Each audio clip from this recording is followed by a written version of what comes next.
It's one of the more interesting games I've ever seen. They just funded a new book for it called Iron Sword Starforged, and it looks sci-fi based. Yeah, they're moving towards a sci-fi version of it, which I was tempted to get. I might, just to see if they've altered any of the rules or upgraded them or anything in that system. But I'm not. I mean, occasionally I'm into sci-fi games. Not too much. For which now? Ironsworn? Oh, right. You were telling me all about that one. Yeah, I'm kind of obsessed with that game. It's a hell of a game system. It may be one of the better ones ever made. All right, well, should we move toward getting going? Sure, we are live, so. All right. Welcome to session 5 of our Night of the Sun run-through. We left off in a perilous position last week, so this could be a short game. This could end up right here, pretty much. Before we get started, though, I wanted to remind everybody again that we have our first issue of our newsletter posted up for free on our Patreon. That's, you just go to Patreon, you go to Mad Hermit Games on the Patreon thing. Look us up, you'll find it. I think we also have links around on some of the screens you may or may not be seeing. And that first issue is free. Check it out. It's a whomping like 52 pages or something. It's a monster. It's a big one. And they'll all be fairly chunky. But check it out. All right. So let me get on to... You guys ready? Should I just move us over to the map and pick up at the terrible spot we left off? May as well. All right. Yank off the Band-Aid. So, blood, pain, suffering, smoke, fire. Flickering firelight from the house as it's continuing to go up in flames. It's catching. The flames are beginning to sort of roar out of the windows as the interiors catch more solidly afire. The warmth of it, the heat of it is washing over you all distinctly. The were-rat has knocked down Core and looks like it's almost killed him. Oliver, you managed to leap out of the window, but fumbled that leap, became stuck on the windowsill, have become unconscious. You were drug out of the window. I believe it was Dask that drug you out of the building itself and put the flames out on you. That'd be correct. And you're trying to revive enough to kind of catch your wind and be able to act. So, I do have a question about that. Yeah. Since this is technically like a bodily function and just attempting to recover from injury, wouldn't that be more of a constitution thing, or are we still sticking with sanity on that? I'm just trying to get your head to collect. You sort of panicked. Gotcha. You're still choking and coughing. You need to reach a point where, despite the choking and coughing, you can kind of master yourself and your muscles and force yourself to move. You're probably not entirely aware of just how crappy the situation is. Part of you is probably still sort of thinking that you have escaped death, so like I need to see a representation of your character kind of clicking into this situation more firmly. That's why you got to make those sanity checks for me. Once your head clears enough to be like, oh crap, Jesus, whether I'm half dead or not, I got to move, then we'll know. So speaking of, let's start with that right now. Why don't you go ahead and roll me that sanity check? I think at this point, your DC was getting easier every time, right? I think we're down to like 12 at this point. Or was it at 11? I think Did it start at 11? Well, here, if we bring up the window here, I've rolled a few, I think either 2 or 3 sanity checks now. Cool. So it got our... It does. I always forget you can go back and look. Boy, you rolled really poorly on that last one. That entire last game was really poorly rolled. Yeah, although Dask was starting to knock some initiatives out of the ballpark there at the end. Looks like I've rolled 3 times so far. Let's just go ahead and call it a DC 12 at this point. Make your roll. Let's see how you do. Please make it. Well, I gotta get a 13 or higher, so odds are not in my favor here. Just let's see what pray happens. Whatever gods of the dice you believe in. And Oh no! What? It's a good sign. Well, it's me or B, isn't it, for DCs? You have a minus. Wait, I said it is 12. Yeah. 12 is what you needed. Okay, yeah, you're fine. You're fine. God, oh, that scared me. I was gonna say, I was like, why are you two freaking out? It's meet or beat. Hold on here. Yeah, no, I got worried. For some reason I thought it was 13. That must be where we were at last week. I was watching those dice hover on 3 and 2 there for a second, so. Oliver, Right. you finally looking up, you see the monster, you see Dask fighting it crazily, and you see that you are in a really shit situation. You are able to, this jars you, sort of shocks you, and you're able to kind of pull in and focus on that. Even though you're still coughing and gasping, you can take actions now. If you had to run or move or anything like that, I would reduce your movement by about half, I think. So just try to stay within that parameter. Although running is not always a bad option, and truth be told, if you want to leave your companions to die, this is your option. You could flee now, and you might escape. So, what are you gonna do? Oh, let's roll initiative, and then we'll figure out what everybody's gonna do. And remember to click your characters. Oh yeah, click your characters and roll that. No, that was a 16. Don't you lie to me. I saw that. I did Hold on, too. can I record that? I want to record that. Oh, we're recording it. It cheated you? Fair. Yeah, no, it literally went on the 16 and then flipped over to the 3. Or whatever I got. Oh my 3. God. Oh, Not that it matters. I'm unconscious anyway, so it doesn't really matter.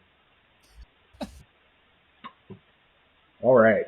You are certainly that. Oh, sorry, I'm fighting with something. My cursor will not come off of the were-rat now to set a score. Okay.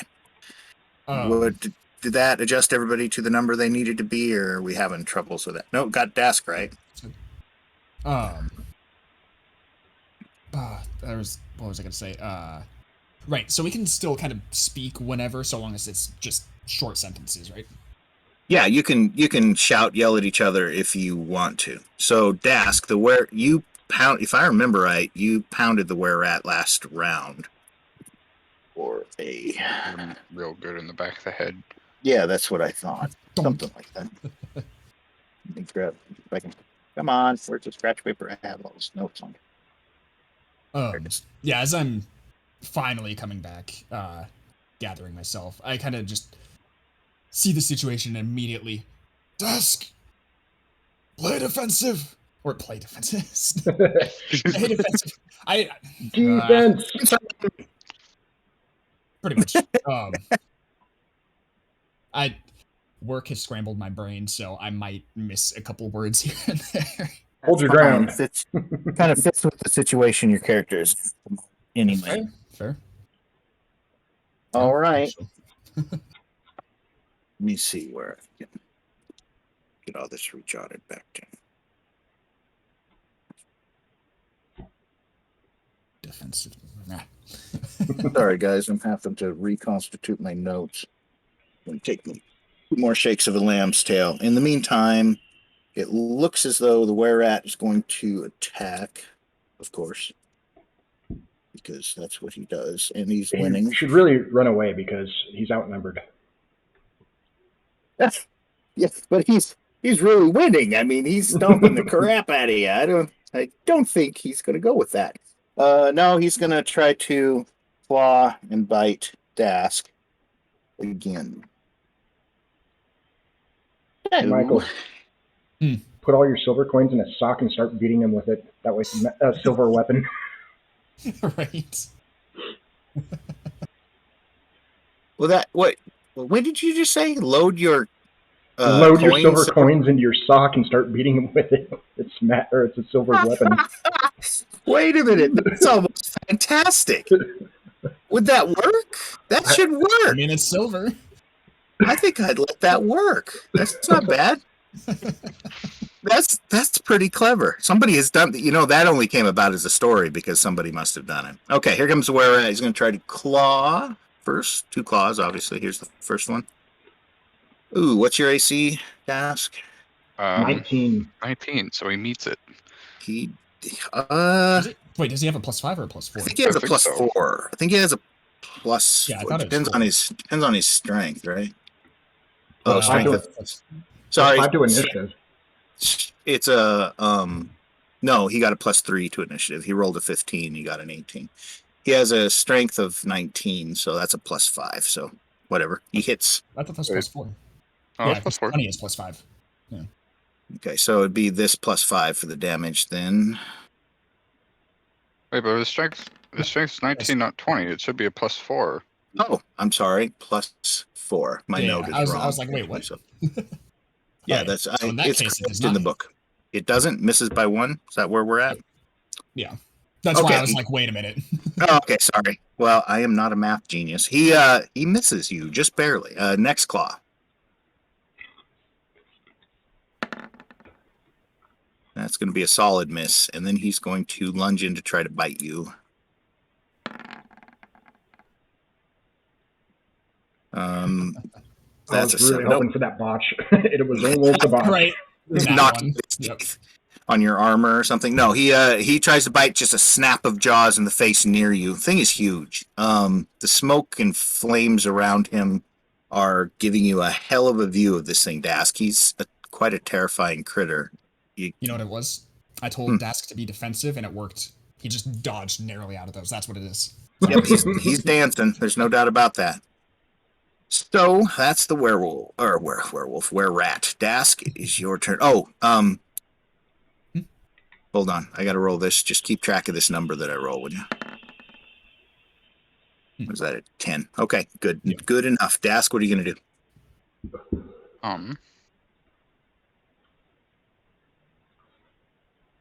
I think I'm going to take the dodge action, and then back away 10 feet and yelling at the monster and try and pull him away a little bit. So disengaging or dodging? Dodging. Specifically dodging. Does that only work if you've been hit, or does it matter? Until the start of my is- next turn, attacks made at me are made at disadvantage. Hey, that will work. It's a Smart. nice thing to have. Okay. Then you dance backwards a little bit, preparing to get out of the way of the guy. And that's that. He does follow you a little bit. So, like, if you moved, say that far, he kind of comes along after you. I'll try to turn him around so he's facing you better.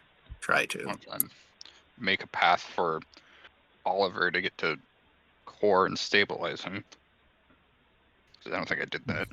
Oh, I see. You're trying to drag him off map a little bit, off to the side that way. Yeah. Can I? Yeah, even that's- read that far? It's gonna be tough for me to display it on this map. We will. How should we arrange that? Well, we can go out to the big map, can't we? We could. I've just got to. It would require me to restock the. Not the were-rat's not a problem, but other things are. Okay, so Dask, I'm just going to go ahead and say that you have moved him over there. Okay, you guys have moved about 10 feet away. There is a corridor between you two, even though I didn't make our map wide enough here to represent that. In the future, I'll make sure I do. Good lesson to learn, I guess. But Dask, and possibly Oliver as well, you hear some banging and shouting. You hear voices, raised voices shouting and banging, like something banging on a shield. And you can see that there are 3 dwarves that are running from around toward the wall of thorn vines. There may be maybe 50 yards away or so. Looks like they'll be here in 1 or 2 rounds, probably 2 rounds or 3 rounds, actually, be better. And they are hauling as fast as their stubby legs can get them, but they're armored. They have armor, and they are shouting, yelling. One of them's got a lantern, and they are coming toward you. Last session, you guys arranged for a watch, for the dwarves to handle a watch of the thorn wall, like to patrol it. Yeah. And that may have saved you, because here they come. In the meantime, it is now... just billowing black smoke and blood-curdling screams, fire everywhere. Yeah, pretty easy to spot. There are probably other peasants and stuff from the village out and about, but they're not. They're either screaming in terror, running away from the beast. They're definitely not moving in to help. These three are, though. And so that brings us to Core. You go down another hit point. What are you at now, Core? -2. And I'm going to sit there and just moan about my injuries and my delirium. Okay. Now, real quick, how do we handle that? Because I know normally in 5e you do like death saving throws, stuff like that. Once you go below 0, if you're not stabilized, of course. In this, what are we going to? In this one, you go to -10. In some ways, it's almost more lenient. I mean, you have 10 rounds before you're dead, unless a creature decides to mow into you while you're unconscious, right? So this werewolf would like nothing better than to gut the dwarf and eat him right there on the ground. So he would probably kill him in a single round permanently. But he's been distracted and he's being pulled away. So until Core reaches -10, he'll remain alive, but he has to be stabilized before that point. Yeah, I'm not Basically, we can see Core over there, and he's kind of suffering, but he's gonna be alive for a little longer. As blood spurts out of my neck. Yeah, he's got a little while. Sometimes it's hard to tell. It would also depend on how hard Core was, like how hardcore, how much blood was coming out of Core, how substantial his wounds were. You know, like there are a lot of things that can make you bleed. This were-rat's bite, I think, for instance, you continue to take damage. Oh no, it's his. Is it his bite? I don't know. One of them on this were-rat, you'll continue to bleed. I think it's the bite, but it's not. I can't see it right at the moment. I'll find it in a minute, or if it comes up. But yeah, for now he's just bleeding 1 hit point per turn. So okay. I just want to make sure, try and gauge where our characters are at. You roll over, kind of pull yourself up to your knees. There's still smoke kind of rising off of you, Oliver. It's only been a few seconds since you've been put out. Flames leaping from the window behind you. You can hear a crack of wood inside the house as it's beginning. The flames are roiling up through.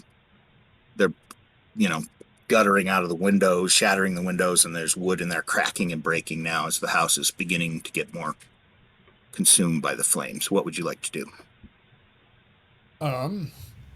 Well, there is a corridor there, but hearing the shouts in the distance getting closer,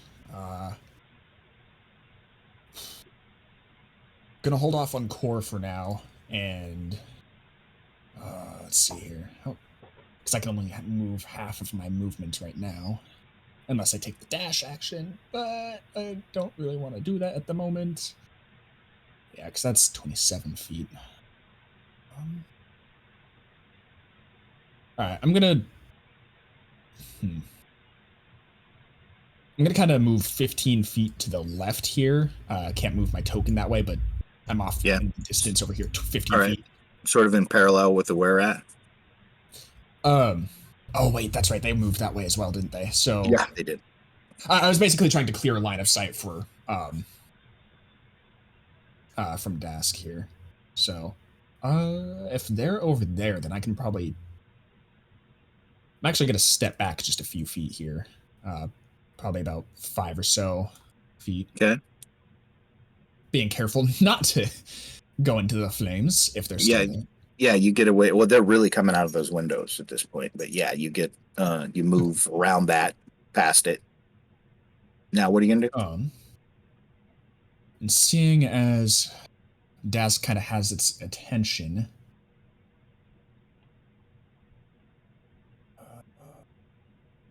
spells that are useful right now.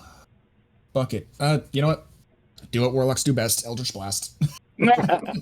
That's fair enough. That isn't can never fail with the old Eldritch Blast. Hey, he's finally going to take damage. Nat 20.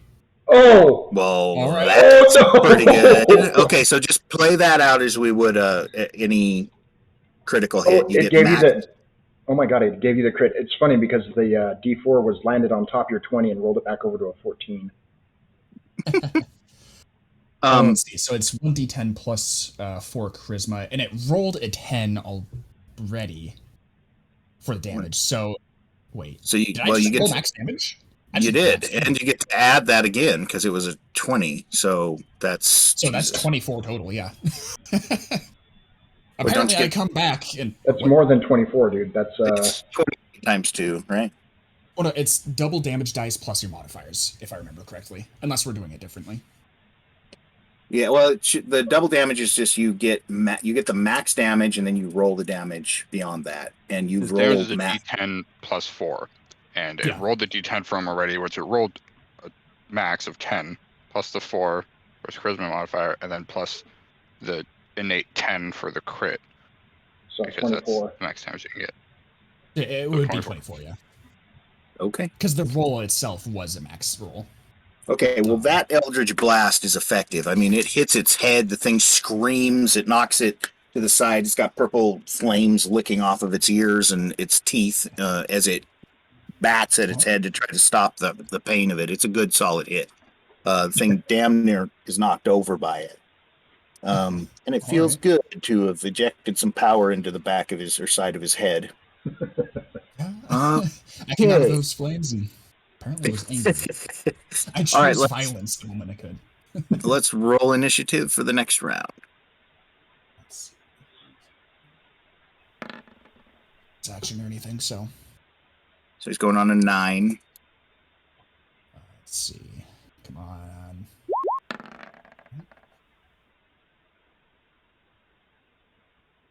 Let's see. Oliver's at 15. Bunk, bunk. Going before it. Wow. Yeah, you do, for once. I'm going to go ahead and roll for the approaching dwarves just to see what they're kind of acting on. I'm just give them that raw score of 9. Oh, that changed me. No, it didn't. Same as the were-at. Okay. All right, well, it starts out with Oliver. You bash the thing, Oliver, with a spell. It's easy. You feel like you're back in the game. What would you like to do? Well, I guess I'm just angry. I basically see my friend over there hurting and Dask over here trying to dance with the thing, and I'm just like, all right, enough. And I'm gonna try pummeling it again, see what happens. 15? 15. Be a hit, I believe. Where's its AC on this thing? It'd be right here on the page. Arm class 12. Is this dex very Because different? I don't think we're technically flanking right now since they're only no. So Okay, so it's a 12. 12 AC, so 15 hits. Yes. Cool. Max I damage apparently right. I was just about to say for max damage again. So I came back angry, like furious. Yeah, that's it. You call up the charge and wham, release it into his head again as he's just starting to get back on his feet from the last strike. The thing screams this time, crashes down. Its eyes meet yours. They're narrowed in a just pure hatred, sort of glare at you. I'm gonna move back a few feet after casting that. Fair enough. Dask, what would you like to do? I'm hurting, so I'm gonna. Seeing as how my attacks don't do anything to this man. I yell out, keep it distracted. Yeah, that's what I'm gonna try to. I'm gonna take the dodge action again and try and move in front of him, like between him and Oliver. Try and block his path. You're going to try to block his path to Oliver, basically. That's what you're doing. Yeah. Yeah, that's probably smart. Okay, so that's no problem. You managed to move into that position, waving. What are you using as a weapon at this point? You still you have that hammer, right? But it's not. I have a shield and a mace that Core gave me because my hammer is busted. Oh, that's right. That's right. Okay, so you keeping your shield up and you get in between him and Oliver as best you can. That's no problem. On 10, you take another point of damage, Mr. Dwarf. All right. The were-at lays its ears back on its head, bends down to about head level with you, Dask, and just it just makes this hideous hissing sound. His breath is sort of whipping in the wind as he does it towards your face. Then it turns and sprints at the speed of light into the dark and the rain. Away as the attack of opportunity. Yes, you may take an attack of opportunity. You lunge forward. Replace my attack with a grapple. Oh my God! You're gonna try to tackle this big Oh sucker. my I'm god. gonna lose, but I might as well try. Okay, that's a contested grab strength check. So go ahead and roll. Oh, I wish I had I a. want to see this. I want to see you hang on to it. Oh, Ooh, yeah, Uh, no, so there's no way. 22. Unless You I can get a get nat 20. You can just get a 20. Nat 20 will do it, no matter what. So That's a Nope. 5. no. Okay. You rush up, lunge, grab a hold of him. The thing flicks you off pretty easily, dashes you to the ground, and then his tail just kind of whips you in the chest as it goes careening off away into the towards some of the buildings. How far can it move in a turn like this? I believe that in this form, he's just about the same as any old person, 30 feet. 30 feet. So, but seeing as it's It's a dash, so well, I guess 60. it's just Yeah, 60. Yeah. okay. So it can move 60 feet. That's fine. If it can only move 60 feet in a turn, if we can, I would like to go again, depending on initiative order. Why don't we?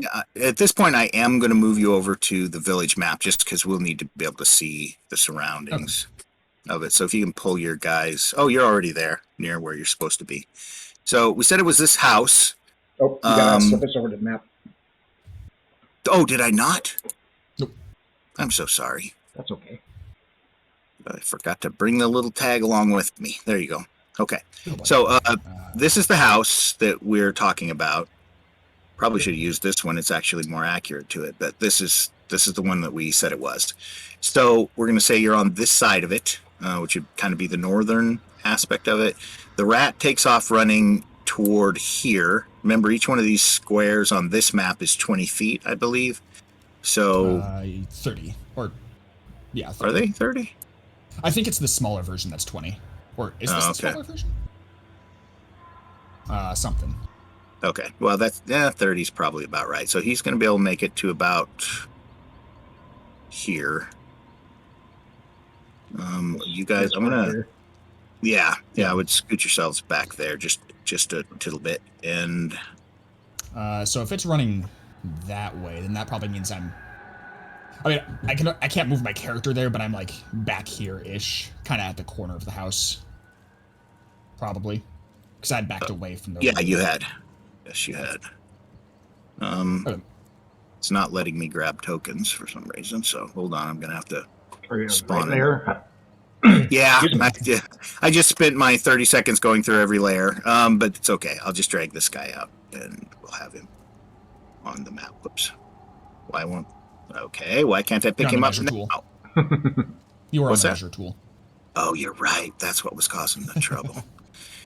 Thank you. Thank God you guys know what you're doing with this.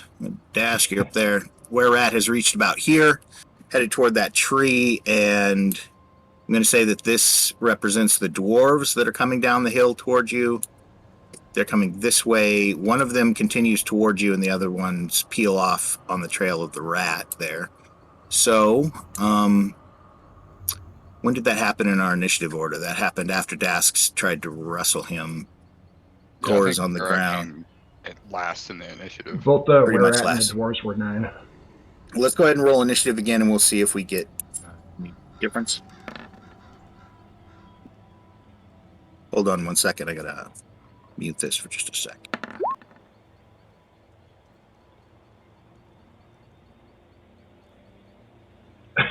Okay, back. So now I'm bleeding to death quickly. I guess that's better than bleeding to death slowly. Did I roll mine? I don't even see it. I did. A 2. Oh my! He's going nowhere quick. Even I beat him. Oh yeah, you got... Ooh. Everyone beat him. Pretty much. Oops, I got 2 of you on here, Oliver. Why is that? Oh? Yeah. 2 tokens, or? Yeah. I don't know what that's about. Where's my second one? I don't see it. Oh, maybe it's just showing on mine. Interesting. Doesn't matter as long as it's got... I wonder if you have one on another layer. Maybe. Gosh, who knows? There probably is another token of Oliver's on here somewhere. They're a little hard to spot out, though, so I'm not going to spend an hour looking for it. All right, whatever. We'll just, I'll ignore that 15.1. I know where you're at. Okay, so both of you are going the same time, pretty much, is what it says. So what are you doing? Let's see. All right, so yeah, because Core can't take any actions currently, so me again, I guess. Mm-hmm. Looks like. It's you. All right. Yep. All right. Well, keep pummeling the thing. I want to see this thing dead. I hate this rat. It is one of the few things that has pissed me off at this point. So I'm taking off another point for that round, so. Okay, what's your range on Eldritch Blast? Better than 60 feet, isn't it? 120, yeah.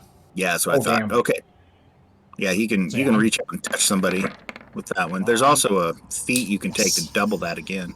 Oh my god. Yep, Wow. I am definitely angry at this thing, apparently. Yeah, you're frying him. Jesus, you might get him. Another 10 damage to him. Look, you conjure up this spell, weave your hands around, the blast leaves just strikes him dead center. He lights up, hits the ground, rolling and screaming with the purple flames and electricity kind of, frickling off of him. Crackling energy. Yeah, pretty much. And he stops moving. He hits the ground and is just laying there. Oh my god. The dwarf comes huffing up quickly. Help me. Guys, help the dwarf, he's injured. He jumps down there and starts to sort of gruffly pat up your bleeding and stops the bleeding. So you're stopped All right. at what, -4 or something? Correct. Okay. That's good. Um, By God, you've survived. No, the thing is dead. You see it just laying there. It's not moving. yeah. Well, that's a hell of a thing. Seeing the dwarf help out the other dwarf here, I'm gonna kind of look at Dask, look back at the rat, and I'm just gonna walk over to the thing, make sure it's dead. Definitely check the body. By the time you reach the body, you kind of you don't stumble over there. You're still coughing as you kind of come up on it. You're singed. You still see smoke is still probably roiling off of your pant leg. It's dead, and its body has transformed back down into a fairly ugly-looking guy. I have a token. I'm dropping this token on here just so I can increase it and show you what he looks like. That's what the guy looks like. He looks like a meth addicted homeless guy. He's not the best shape. He still stinks quite hideously. He's laying there not moving. His body doesn't seem to be all that wounded, but the wounds were taken to that other form, so they've kind of subsided off of him. But that doesn't mean he's been healed. He's dead.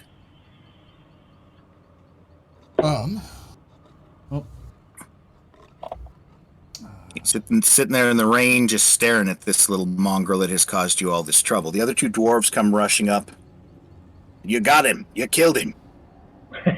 They say to you. One of them slaps you hard on the shoulder, almost knocks you over. I just kind of... I don't know what the proper word is for that. I just kind of... Not hiss at the pain, but just like... yeah. They chuckle. Pop the Stein of beer for you. What'd they say? They said a stein of beer for you. We buy. Would be appreciated. I'm gonna start heading back towards our other friend here. Meantime, that house has gone up and is going up in flames completely, burning out. I don't think you can vegetate that. No. I can put out a campfire size worth, not that.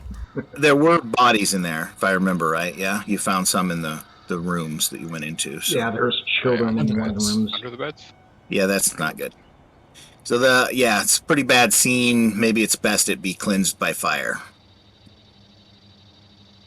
It is... What time was it when all this taken place? It was dark, right? Around 7, 8 o'clock at night?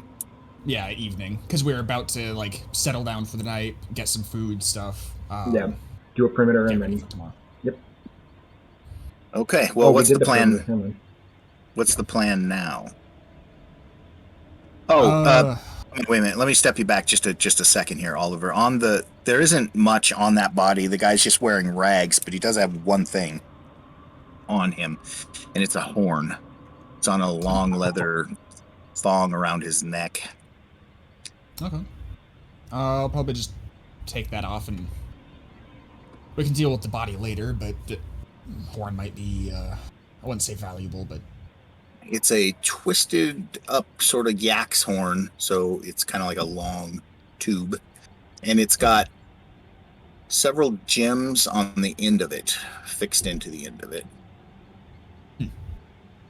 I'm just gonna tuck that into my pack for now, because we can deal with that later. It might have significance, so. True that.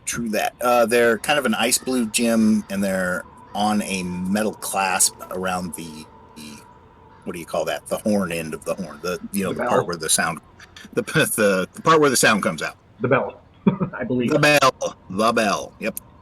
Okay, so you grab that, stuff that in a pouch. What do you do then?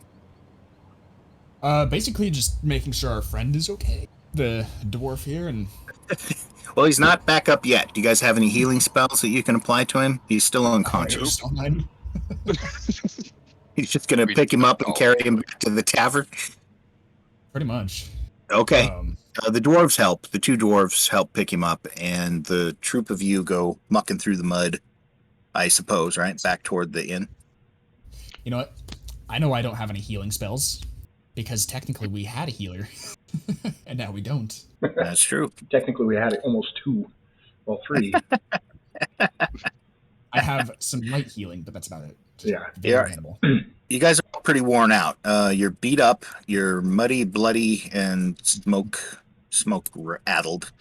You get your friend, the dwarves help, and the group of you make your way back across the village to the inn. Now, there's quite a few peasants coming out and looking at the fire. By the time you reach the inn, there's a lot of people on the porch of the inn looking in that direction. One of them is Lenny, the mayor.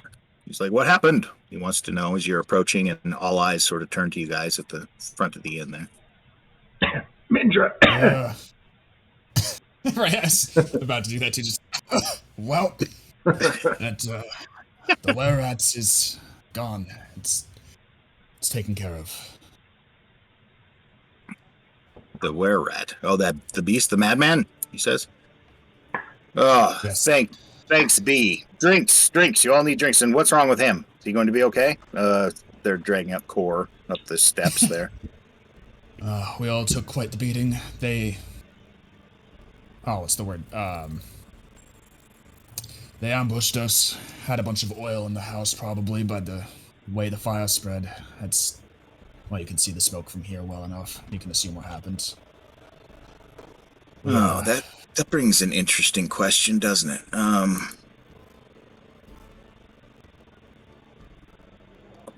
Alrighty. As you guys come in, let me see, they pull the dwarf in and head up toward his room, I suppose. Mindra says she'll help and shoots up there to unlock the door for them. And so they move in that direction. Do you have any plans for healing him, or do you have to get your spells back in the morning to do that? Short rest would... Oh, wait. My healing, personally... No, I gotta finish a long rest for my healing. Probably for Caleb, too. Yeah, I would think so. Caleb, do you have any magical abilities left for the day, or are you gonna have to wait? No. I failed both of my spells earlier and used up all of my lay on hands. Oh, wait. So that, just so we're clear, failing to cast a spell does not mean that you spent the spell. What? I thought you lost a spell slot. No, you just don't get the spell off. You still have the spell slot. You can, it just doesn't go off that round for whatever reason. You can still reuse that spell slot later. It doesn't waste the spell slot. It just means you, under the tension of the moment, you weren't able to get the magic spell to work. Oh, yeah. Son of a bitch. Nice. So do you have some healing then? I have 2 spell slots, so yes. Okay. If you can just get me up, I can cast Sanctuary, or what is it? It's not Sanctuary, it's Prayer of Healing on all of us. Okay, so in that case, I guess we'll change this. They didn't take Kos upstairs or Core upstairs. They take him into the private room where you guys' figures are conveniently located already. Happy. And Lenny's in here with you. So go ahead and do your lay on hands if that's what you're going to do. I'm gonna do cure wounds. Fair enough. Now, I do have an herbalism kit, so would I be able to kind of make a salve or anything for any like burns, stuff like that? I'm sure. I'm absolutely sure. I don't know what kind of a bonus it can give you to anything. Yeah, what kind of bonus? What kind of bonus would you be looking for with it? Probably nothing serious. Just, I was probably gonna ask Lenny like if he has any ingredients because I don't think I would at the moment, at least, unless. No, I actually have the kit, so I might actually. Does that give me anything? One sec. What we can say is that if you can make a salve, we can have that help aid his healing checks, or his hit points he gets back per day, as long as he's got that salve working for him. In the meantime, it looks like he got 10 hit points back right there? Yep. Oh, nice. So you're conscious, but like I said before, popping conscious from unconscious doesn't mean that you're like good to go instantly. It takes you're discombobulated, still hurting, trying to kind of pull it all together for a few minutes. Whenever I come to, I want to cast Prayer of Healing on all three of us, which gives it takes 10 minutes for me to cast, but it gives all three of us 2d8 plus, in my case, 1 healing. So. Well, these dwarven buddies of yours have brought in an awfully big round of beers, so you drink down one of those, which seems to help pull your head back together a little bit, and you are able to cast your spell. So go ahead and do that. It does look like I can actually craft a potion of healing using the herbalism kit. Now, granted, the rarer ones, like Greater Healing, Superior, whatever, are going to use rarer ingredients, I'm assuming, but... for a base potion of healing, what would you require for that? In terms of ingredients? Yeah. Because it doesn't look like I get any ingredients. I just have like the tools, basically. Probably the usual, Aya Newt, a couple of old used Band-Aids, and, whatever else it takes to mix a nasty tea with. I don't know. I think it takes a little bit more time. Probably take like 3 days to work that sort of thing together. I don't think you can just hurl that together in a sitting. At least a night. All right. So the first person. Yeah, it just. Sorry. I was just going to say the first person I healed got 5 points because the prayer healing gets all three of us. Okay. And then for the next two, 12.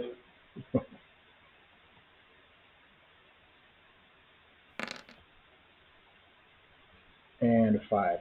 Jesus. Who's going to? Which points go to who? I was doing me first, so I would have gotten 5, and then probably Oliver, and then probably Dask. Okay. So you're able to. Gladly take that. Yeah, he'll back up that far. That was a close one. It was a very close. That's the one thing you keep thinking as you're sitting in here around the table. Food is brought in, warm bread, all the fixings. Lenny is very happy. He's thanking you profusely. Wait, well, that solves a big part of the problem, he said. Oh, sorry. I was just trying to clarify the healing here. Because you said it was a 5 for you, even though it was a 4 on there, or okay. Yeah, because it's +1. I had the +1 added to yours, so. Oh, I see. So it would be 12 in that case. Yep. Okay. That brings me almost to full. 17 out of 18. So thank you. Yeah. Good enough. Do my clericing at the end. So, Oliver, in terms of your character's pants, cloak, shirt, do 2d10 damage from smoke and fire on each of those, and just subtract it from its current quality. Quality was the second number, correct? Yeah. Okay. So yeah, close. So 2d10, you said? Yeah. So this will be... Okay, so that will be clothes. This will be armor. Nice low roll on it. Ooh, not so low. My armor actually has quite a bit of health left to it, though, so that's It's good. 11 for the backpack. Water skin and rope as well. Are those external to the backpack or internal? Probably because from what I remember, rope is supposed to like basically hang off of the backpack. Okay. Water Yeah, skin is usually something you want on hand, so yeah. Okay. Yep. Then roll for both of those two. Okay. Eesh. Another 10. All right. So what do I got here?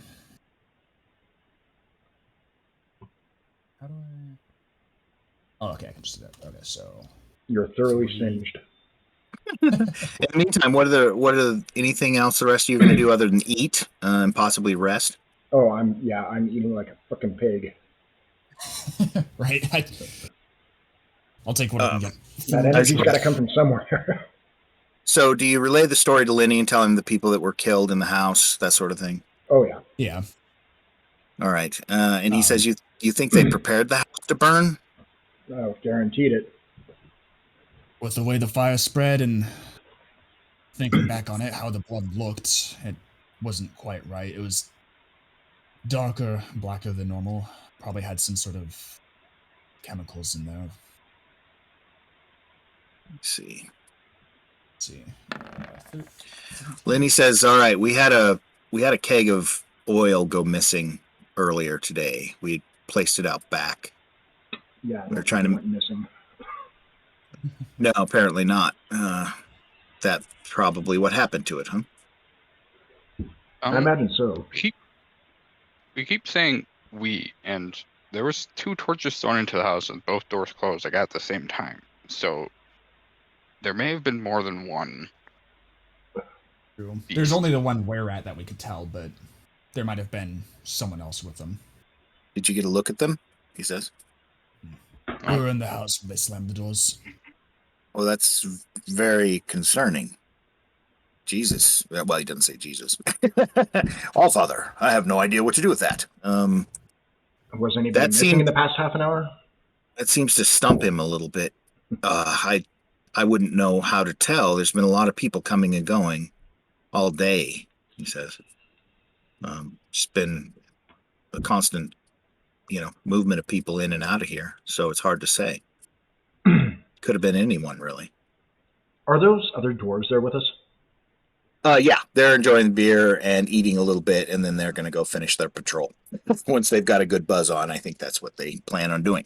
Okay, because I'm going to ask him to pull that body, the were-rat's body, back to somewhere in the general vicinity. Maybe give it to the ogre. I don't know. Oh, that's not a... Lenny's like, well, that might not be a bad idea. I don't want to bury him. Then we'd have nothing else to do with it at the moment. Why not feed it to the ogre? So that seems good enough. Unless there's any rarefied danger of the ogre becoming a lycanthrope through that process. That would be epic. Oh, no. It would certainly be something. It would be a problem. That's an ogre-sized were-rat. I mean, the thing basically was an ogre-sized were-rat as far as you could tell, but I mean, if it had been coming from an actual ogre, who knows what would have come out of that. But nonetheless, is that what you want to do? Yeah. And then I need to see about seeing the Acolyte Theta to see if she can do cure disease, just in case.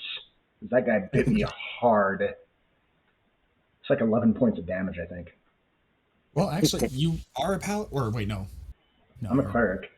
He's a cleric, but you're a dwarf. Do dwarves have resistances versus disease? I forgot to look, actually. I think you might. It's not real common for dwarves to suffer lycanthropy. Versus poison. Oh. Maybe there are dwarven were-rats out there in the world moving around. Guess we'll find out. Hey, maybe they're worse. Probably the worst race to get it would be dwarves.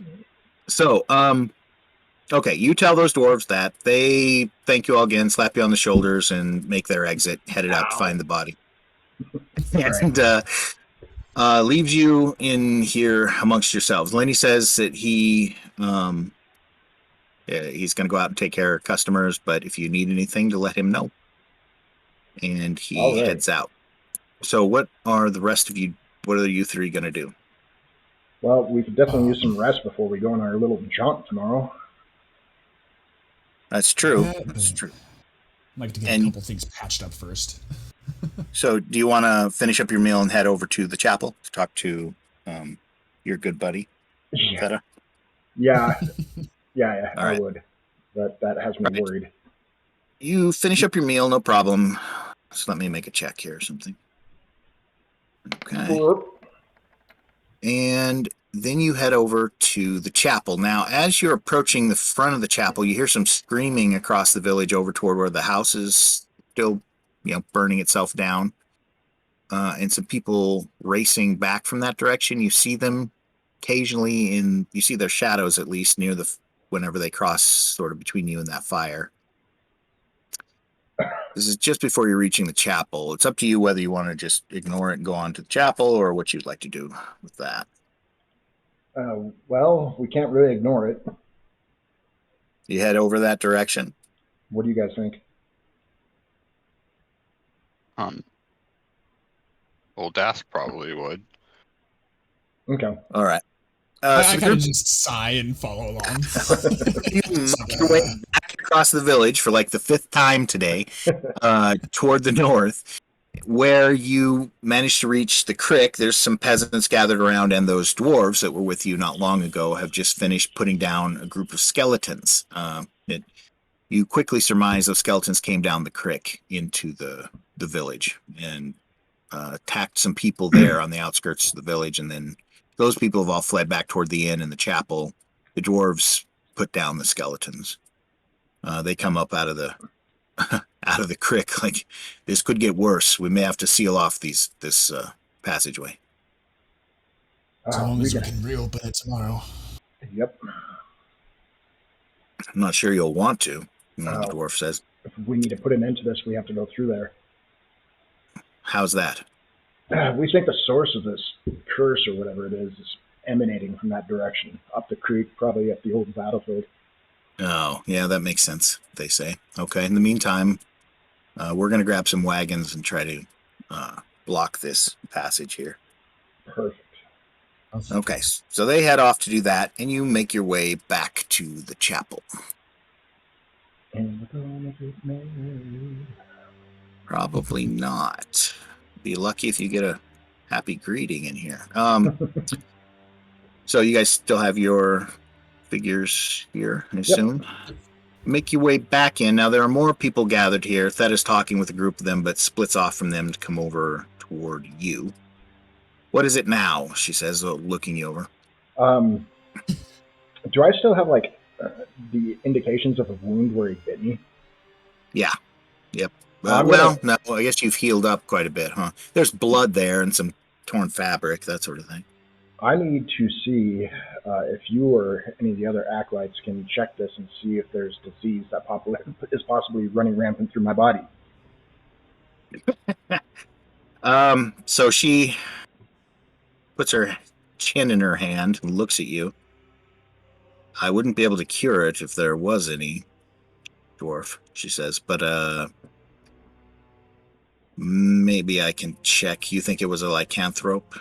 Oh, I'm almost positive it was. His body's the beast and he. Yeah. Oh, sorry. His body's being brought back over this way.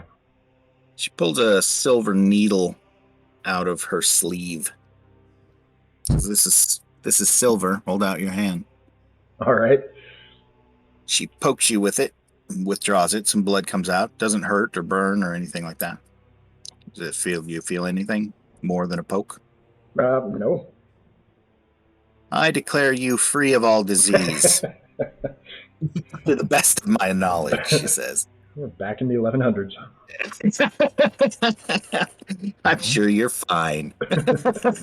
Wear your mask, keep 6 feet away from people at all times, and you'll survive. Now let me stop you with this mint. Yes. All well. right. While we're there, I'm gonna. And one question. Hmm. Body looks like it was just a weary traveler, some homeless man, something of the sorts. But he did have this, and I pull out the decorated yak's horn. I believe you said it was. Yeah. Yeah, I kind of pull it out. Just recognize this at all? Could it be? I have of never evil? seen that before, she says. It's decorative. So of the getting a look at it now while she's gazing at it, you're kind of turning it over in your hands. It has a silver clasp on the, what do you call that? The bell end of that horn. That silver band has gems in it, and it has 6 of these kind of ice blue gems. One of them is cracked in half and is kind of, by comparison, it's much duller than the other 5 of the gems that are on it. She kind of glances at it, just shakes her head, says, I've never seen it before. Could I do an Arcana check on it real quick? See if there's anything I can glean, like magic-wise. Yeah, I think you could do that. Had you guys spoken to her before about going to the... Yes. Oh, you did? You asked her We kept begging her to give us information, and she said just talk to her in the morning before we leave. Right. Are you still planning on leaving in the morning? She said. We are. Well, the best advice I can give you is to not.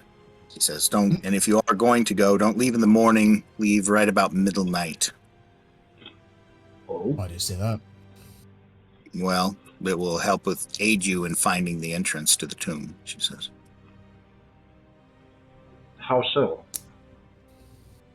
Well, it takes time to get there, yeah?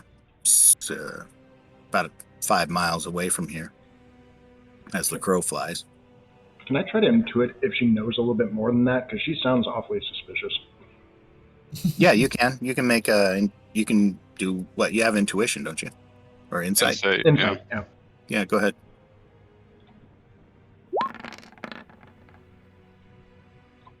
Oh. Okay.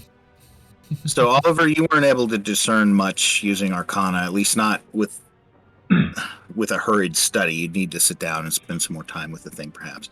On the other hand, Core, yeah, obviously she knows a lot more than she's saying. She wouldn't tell you earlier how to get into it because she said it's a secret. She can't reveal it until there's a priest that takes over this chapel. She'll tell that priest. But for the time being, it's her secret. All right, I'm going to look at her and be like, look, I know we had to, unfortunately, put down the father, but we're trying to end this curse, and any help you can give us will help aid this entire town. Somehow I doubt that. You weren't much aid in helping the father, which, by the way, we could have. You'd have brought him here. Irad's But gone, we isn't were, it? yeah, exactly. The ogre's pacified. I'd say we've helped a bit. Well, Elves are out and watch.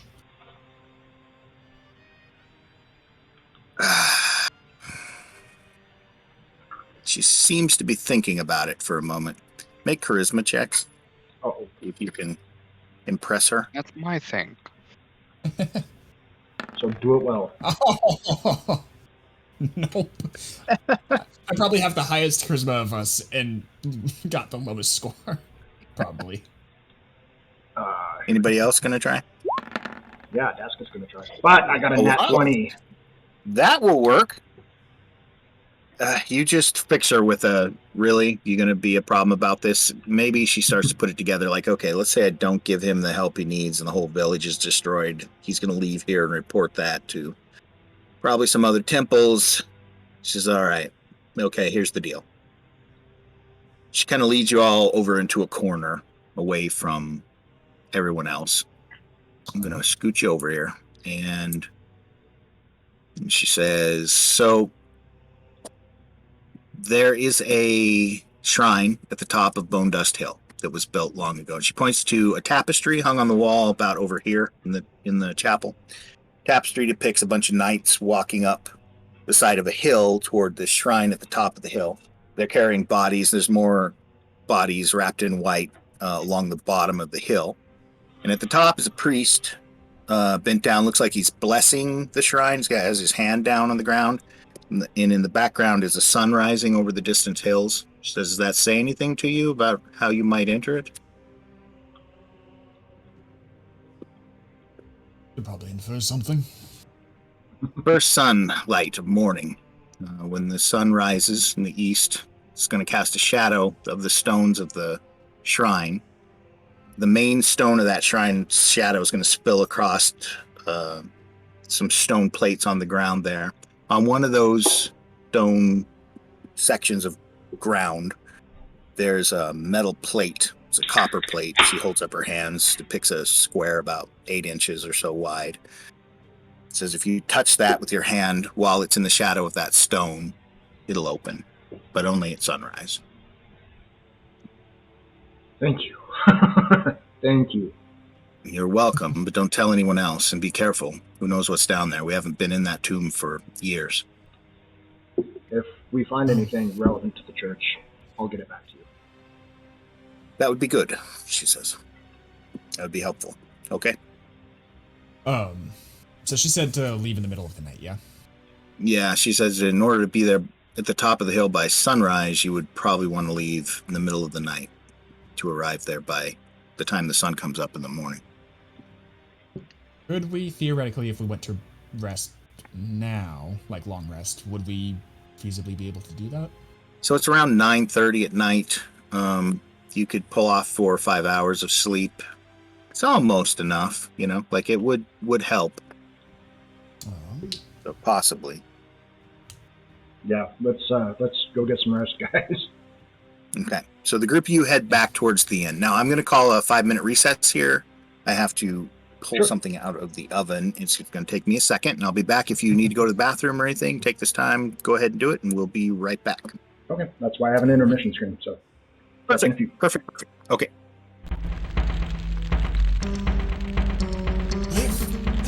Wait, now does your intermission screen still transfer audio, or not?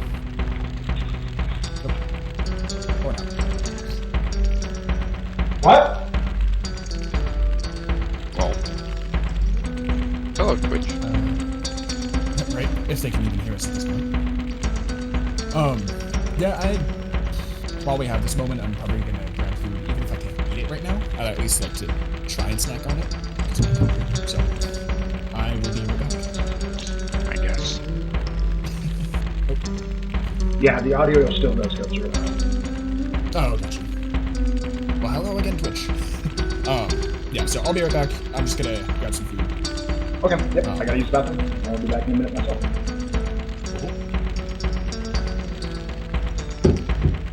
And then there was one.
Alright, I'm back. Hello. Hello. Hello, I'm here as well. Just a second.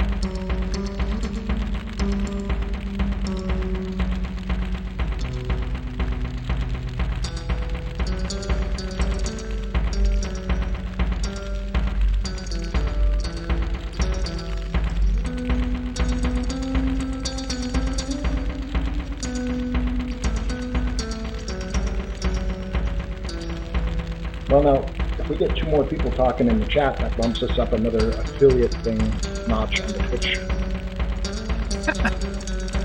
Y'all hear that? No, I meant in the chat channel on the Twitch TV thing. Yes. Oh. No, you're talking to the people out there. Okay. Michael, so Yep. let's just say that if you and Caleb were to hop in the chat channel on Twitch TV and type something in there, it would be awesome.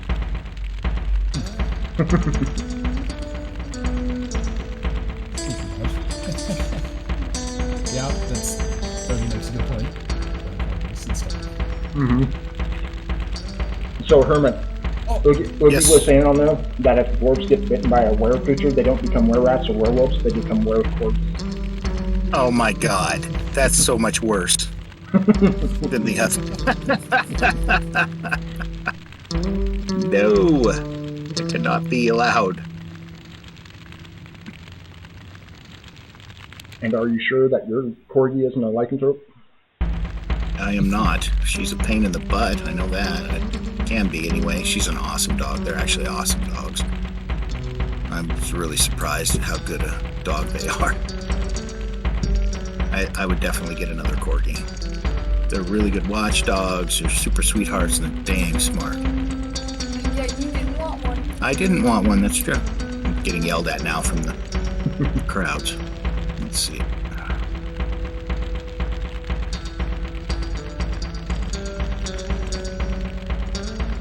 Alrighty doke.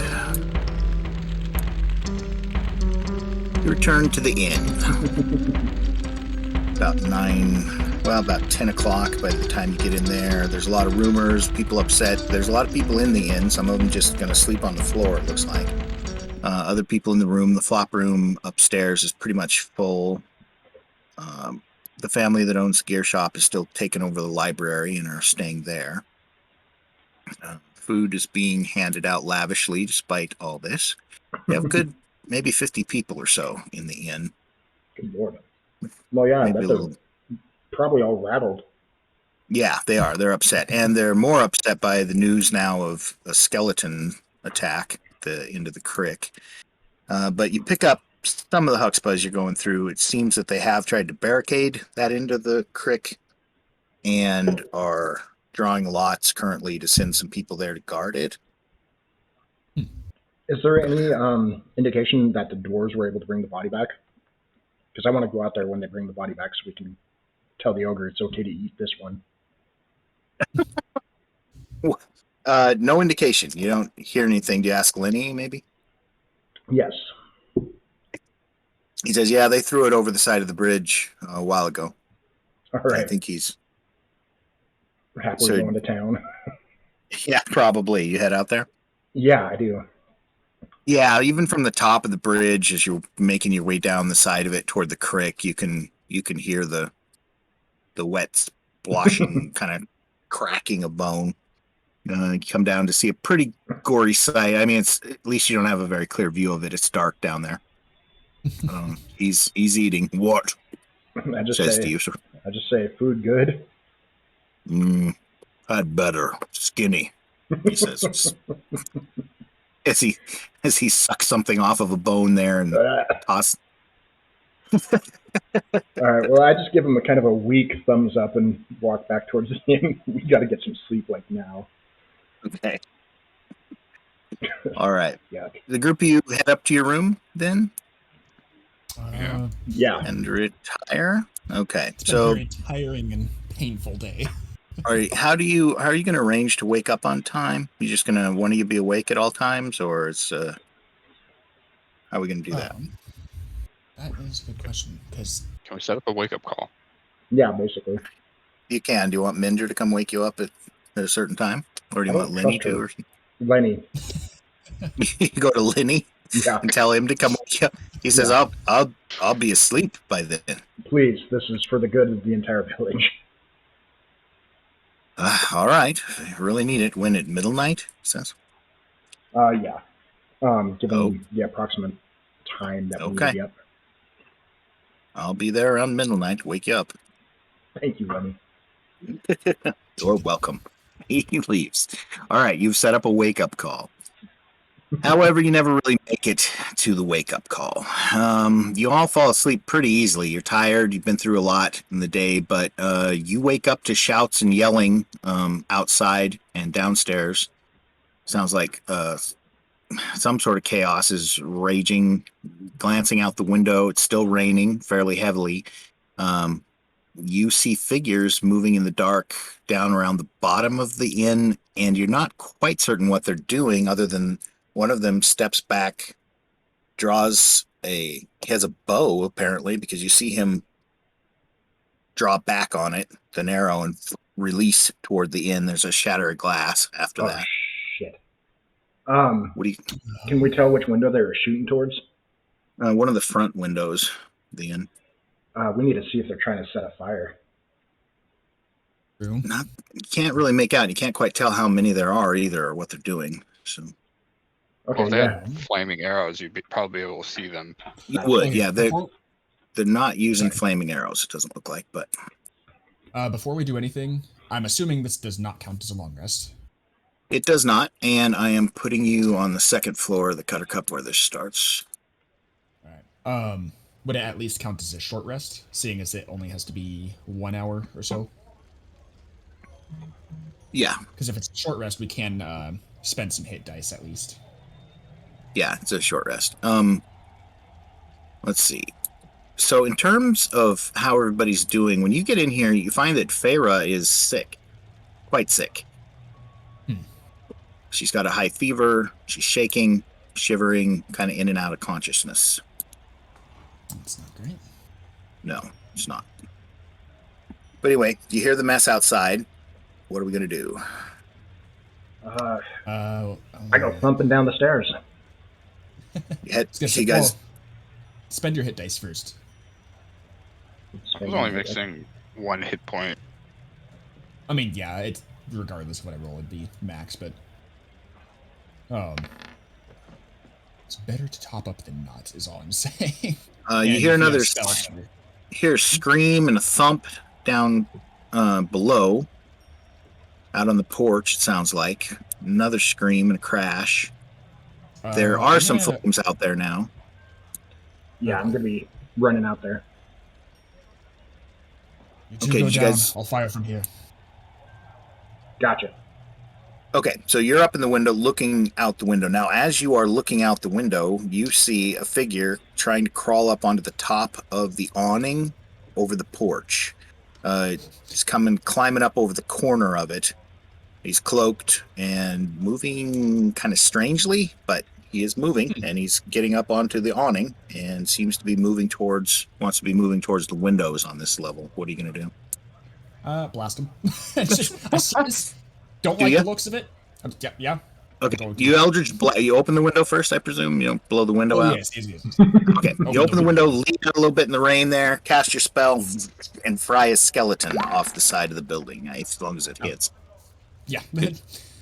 Definitely. Oh, yeah, that'll work. Yep, you fry him, knock him off there, bits of bone go flying all directions, an old rusty sword clatters onto the awning and then slides off and falls down in front of the porch. Core, you arrive downstairs at the front of the inn. There's a lot of people, and you are forced to kind of jostle your way through them to get out of the way. Dask, Move! are you going down there with him, Dask, or? Yeah, I don't know what I'm gonna do from upstairs. Do you? There's also the side door over here. If you guys want to move through it instead, but you can't. Otherwise, you can spin around trying to jostle your way through the crowds to get to the door. It's going to take me around to get back around the other side anyway, so... All right.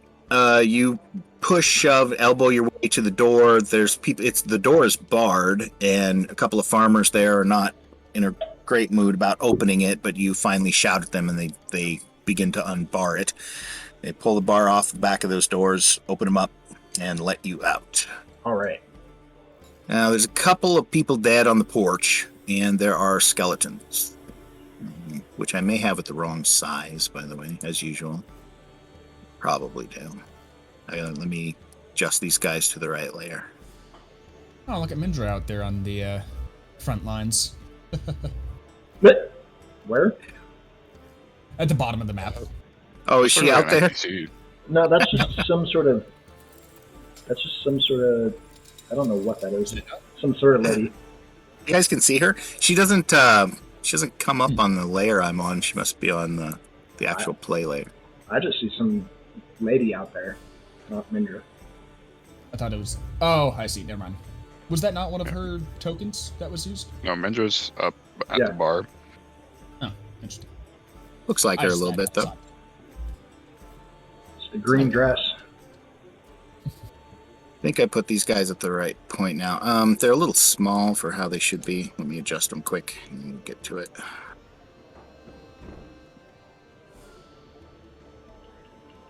If I can catch all their corners.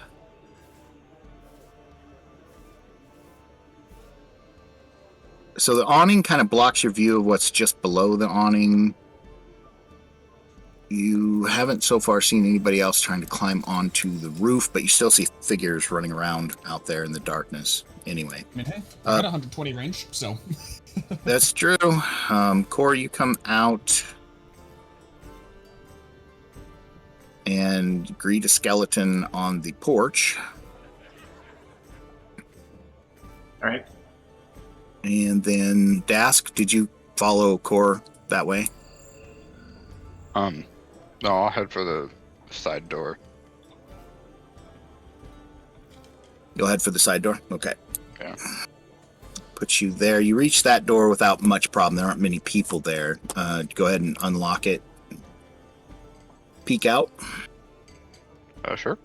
Okay. Looking out, you see a group of skeletons out there for sure, although they seem to be more curious about the front of the inn and are moving in that direction. One of them seems to be trying to climb onto the porch from over there. And you see them as they're laid there. So let's roll initiative, and then you can tell me what it is you're up to. All right. Let's see. So I'm just gonna have my character. Where was the awning? Like right above where Core is currently. Yeah, core's covered by the awning. So I'm gonna place my character there, but I'm actually on the second floor, still kind of leaning out the window. Or would I be able to stand kind of on the awning, whatever it is? Yeah, absolutely, you could. Yep. Okay. So yeah, I'll probably just be positioned like up there, basically acting as a sniper. Okay. You crawl out the window onto the awning. Now it's a little slippery, but not bad. Just sudden movements or anything, acrobatic I'm not going to be dashing. is going to cause you a problem. Okay, good. Oh. It looks like, Core, you are definitely up first. All right. So where does the... let's see here. I need to read the spell description real fast. No worries. I am going to try to move 30 feet over to my right. 30 feet is like just the furthest I can move, correct? Like not dash? Yes. Oh, you can dash if you want to. I was just saying up on the roof, on the awning, that's a more difficult terrain than down here. Yeah, I'm going to try to move to right about here. Get in where I can see like the most amount of skeletons, and I'm going to brandish my amulet and turn them dead. Well, there's one like right on you, so. Yeah, he sees it. So you rush over there near him, right? The one basically. Because I think it has a 30-foot radius, is why I was trying to get in the midst of them. I gotcha. So he stumbles back. I wish I had one of those radial markers. Do you want to go ahead and plot out that 30 feet around. I'm swinging around so I can see who's going to be affected. Sure. You can actually click on your character, I believe, and if I can use the right tool here, and there's the gear icon on there. If you click on that and scroll down, you can make a token aura. You can actually make 2 of them and different colors as well. So if you did like a yellow tint and you said like 30-foot radius circle, that'll actually like pop it up on there for you. I see. You're right. Wait, how now? I got it. I'm doing it for you. Yeah. Okay. So you got to click on your Oh, character. I and the see. gear icon. Okay. Oops. Did that set it to everybody, or did you do one as well at the same time? No, I didn't. That's I didn't. got it. Did it to everybody. Anyway, I don't need it on everyone. Just need it on core. So that's the 30-foot range. You actually want to get past there a little bit somehow. You could possibly get 3 of them. Yeah, that's kind of what I'm trying to do. Yeah. So do you want to use it here, or do you want to wait? I'm gonna wait until I can actually move a little bit further and use it. Okay. So in the meantime, I'm gonna go ahead and use dodge this round then. Okay. What's that? It gives That you makes disadvantage if they try to attack me. Well, that's just unfair. Smash. Oh, God. And yes, it is 30 feet, by the way. The turn undead. Yeah. Mm. I really need to sit down and get all these on the character sheet, damn it. Instead, actually fumbling through the books. Yeah. That's the old tried and true way of doing it. That's true. I'm good with the traditional methods. So they're going to get a whopping disadvantage, huh? That's the goal. Okay, let me get them jotted down here just so I have track of them. Okay, so that's all you're doing this round is dodging. So that would be their turn then. Well, the one right in front of you hauls off to hit you. He has disadvantage.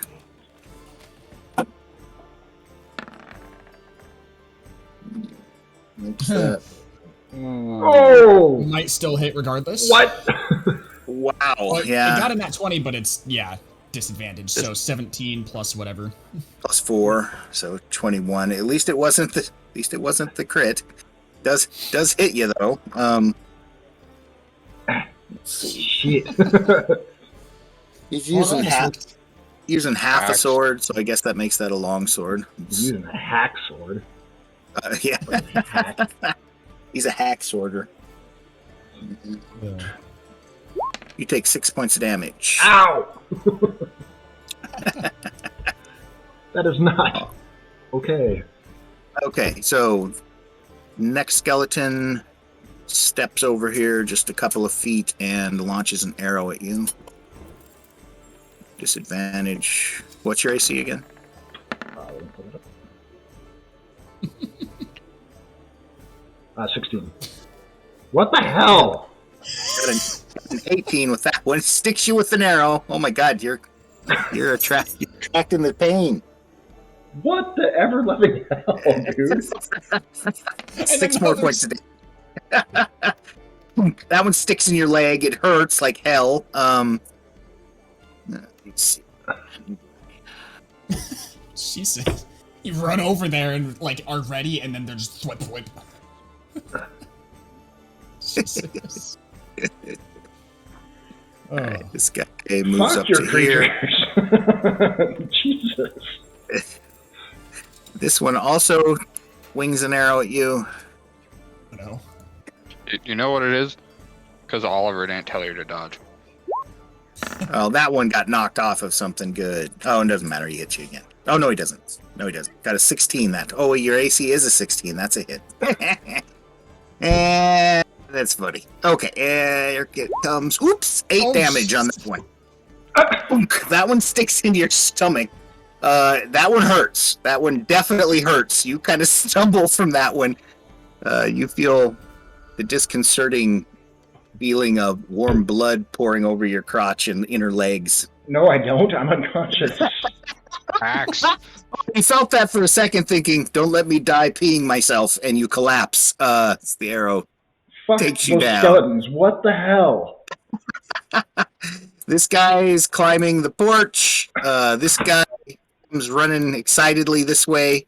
He knows they've got another one down. These two, however, turn around and begin to move back the other direction. Around the thing. Okay. Next up is Oliver and Dask. You guys are going at the same time, it says again, so. So this will be the second battle that I've just sat out. I'm out so of like sorry. 3. What? How negative are you? Hit points? -3. -3. -3. That's not a good place to start. Okay. Oh boy. And I don't have any healing because there was no long rest.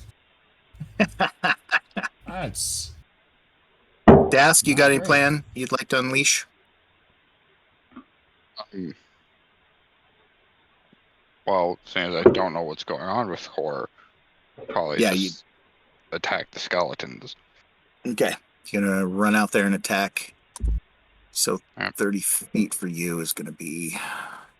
You can get to about here. You know, Shrek, come out from under the bridge and help me.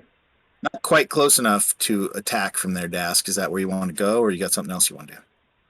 I suppose I'll go that far. Okay. Go ahead and move yourself over there. Hearing the commotion below, I'm gonna move kind of over here on top of the awning. Okay, yeah, you definitely hear like what sounded like a dwarf thudding to the ground.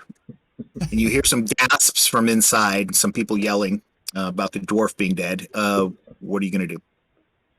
From where you're at, you can see these skeletons down here without too much difficulty. How high up is this awning?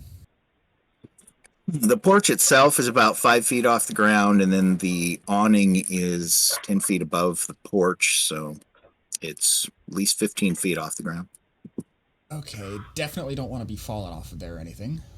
Well, it's not. I mean, you'd take like D6 damage if you fell. You could jump if you make a dex check, which wouldn't be difficult, like a dex check DC 12. You'd probably be able to.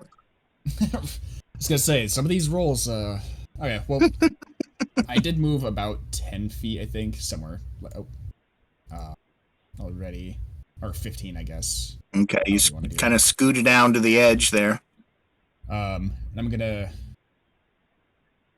Let's see. Yeah, I'm gonna crack off a blast here at the one skeleton I can see.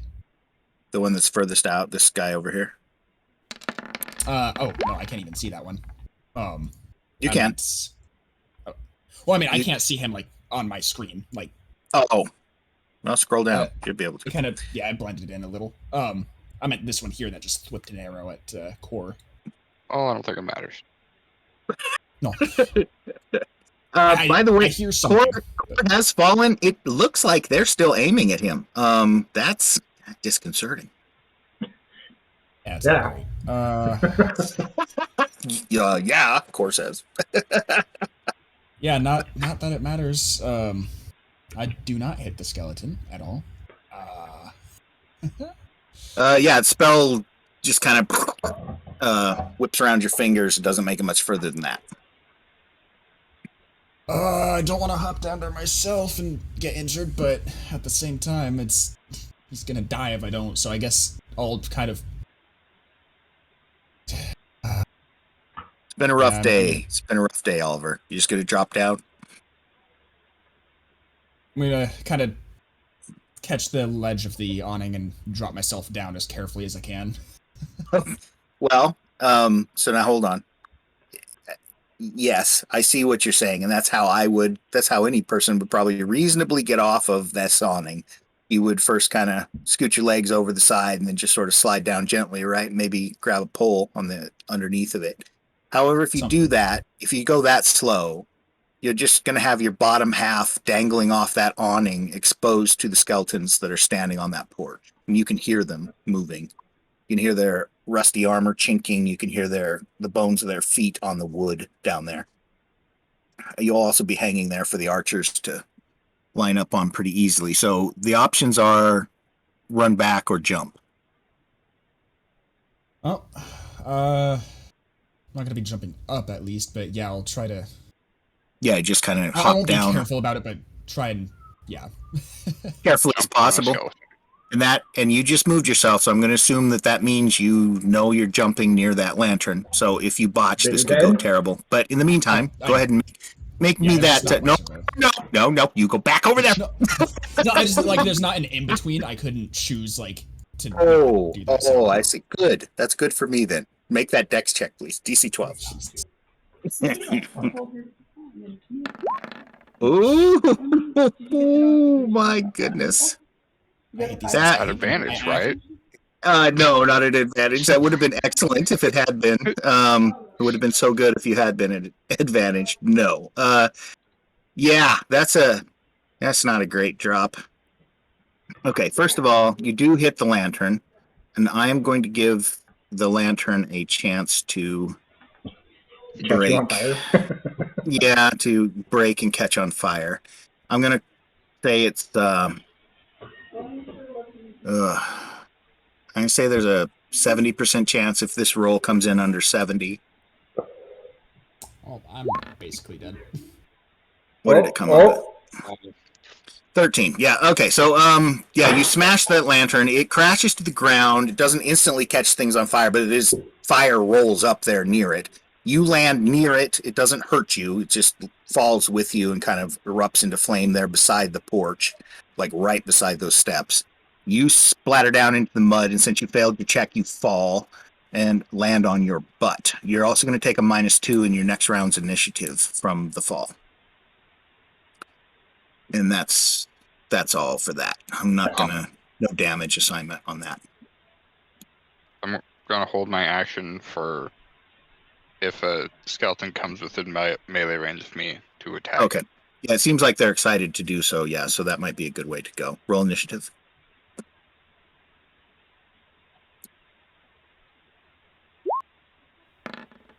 Ugh, it's a miserable roll for me. 4 on the skeletons. 10 could do better, could do worse. Oh, that's not bad. Dask is going fast. Yep, pulling my action did nothing. Oh, I can manually adjust my score. It looks like that's nice. If you need to. Dask, Well, are yeah, you still? you said a -2, so Dask, you can still just wait for them to approach you if you like, but the archer is clearly taking aim. So, what would you like to do? Well, now it's my turn again. I can move, so Yes, of the course. hell action That's what I was just saying. goes Didn't know if away. you wanted to still hide it or hold it or not. No, because I have a whole new one that would go to waste. No. Unless I can hold it again, and then when the skeleton comes in range, I attack twice. Both an attack of opportunity and your regular attack. That's an interesting argument, but not for today. No, you wouldn't be able to do that. All right. Well, I'm just gonna move right there. That's a pretty smart spot, I would say. Take a swing. AC is 13.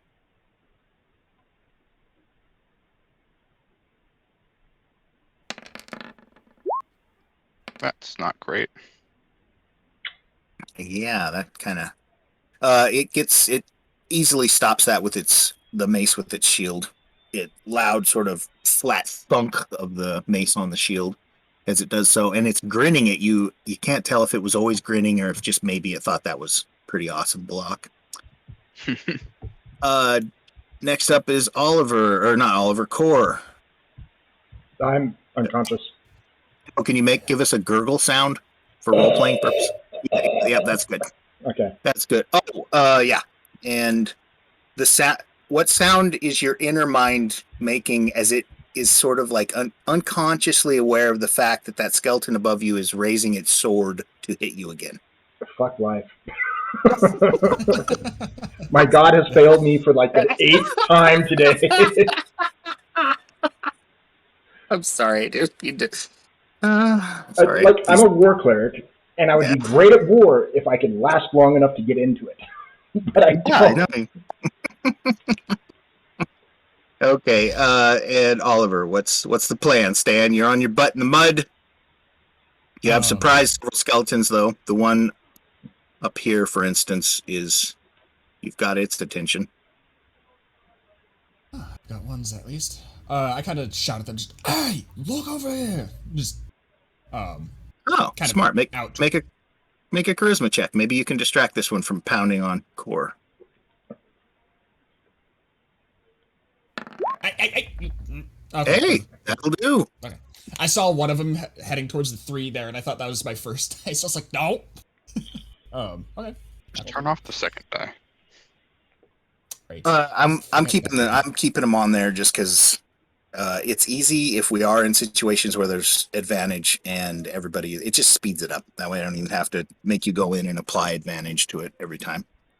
For now, just it's literally just a easy. little toggle at the top of Ignore your card to select advantage or disadvantage. Can you? Mhm. Okay. If you can, go ahead. That would be fine with me. The option isn't there unless you turn off the automatic advantage. Oh, therein is the little difficulty. Well, no, that option, top right of the card, the little gear next to the tabs, and then top Core right biospells. of there, there's roll queries, and you can just change that to advantage toggle. Oh, I see it. Is it on your character sheet? Yep. Yeah. Let me see. Yeah, we click the little gear it's icon. it's just a little drop-down menu that you can use. That's cool. I'm not seeing a gear on here. Oh, up at no, that's not it. So Next with to all the core bio and spells. yeah, Oh, on the core actual biospells gear. character. Yes. Why is it not letting me pull up your character sheet? Sorry, I'm trying to pull your character sheet and I cannot. It's just I see we it. can change it ourselves. yeah. Oh, go ahead. That's kind of handy because then it just leaves a few new buttons so you can just automatically click normal, advantage, or disadvantage before you roll. Cool. I'm a little disconcerted I can't bring up your characters though. Why would that be? Should be able to do that, I think. Oh, there. I got one for 2 seconds and it went away. Now it's not doing it again. Damn it. All right, whatever. Where are we in the initiative order? It looks like I was just about to Core's attack. done. Yeah, go ahead. What are you doing? I'm gonna blast the one right near core. So, I mean, even though I have their attention, I still don't want the chance of it swinging at them. Are you standing up? Yes, I used half my movement to stand up and whatnot. Okay. 20, I believe, hits for 10 damage. Yeah, that'll do it. God dang. Nearly kill the thing. It crashes backwards, falls into that table there with the little sparks dancing off of him, but he's still up and going. He rights himself and starts to march towards you. It was only 10 damage, yeah? Is that what you did? Okay, good. And yeah, I just surprised it didn't kill it. Yeah. And what are you going to do? Well, I don't think I have any bonus. Do I really not have any bonus actions other than my... Do you have anything that your warlock deity thing allows you per round or anything like that? No, not yet. I'm level 2. You usually don't get any bonuses until level 3, so... Yeah. I can run at level 1. I mean, like, you get, like, the... you get the Eldritch Invocations at 2, but you don't get any, like, Pact of the Tome or anything like that until 3, I think. So... yeah, and my bonus action is used up, so all I have is a reaction currently. So, that's my turn, I guess. Okay. Onward, then to the Skellies. Let's see how this is going to play out. Let's start back up with Dask. First, someone takes a swing at you, Dask, with his sword. That's not going to hit you, I don't think. What's your AC? 19. Nowhere near you. You block it very easily. The skeleton is not moving very quickly. Let me see on this guy.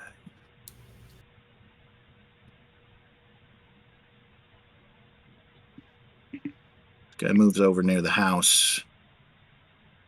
Whoops. Criminy. Sorry.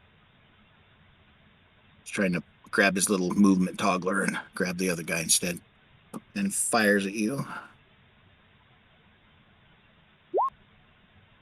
12, 14. Nope, it ricochets off your armor. Doesn't do any substantial damage whatsoever. This guy, catching wind of battle behind him, is going to move.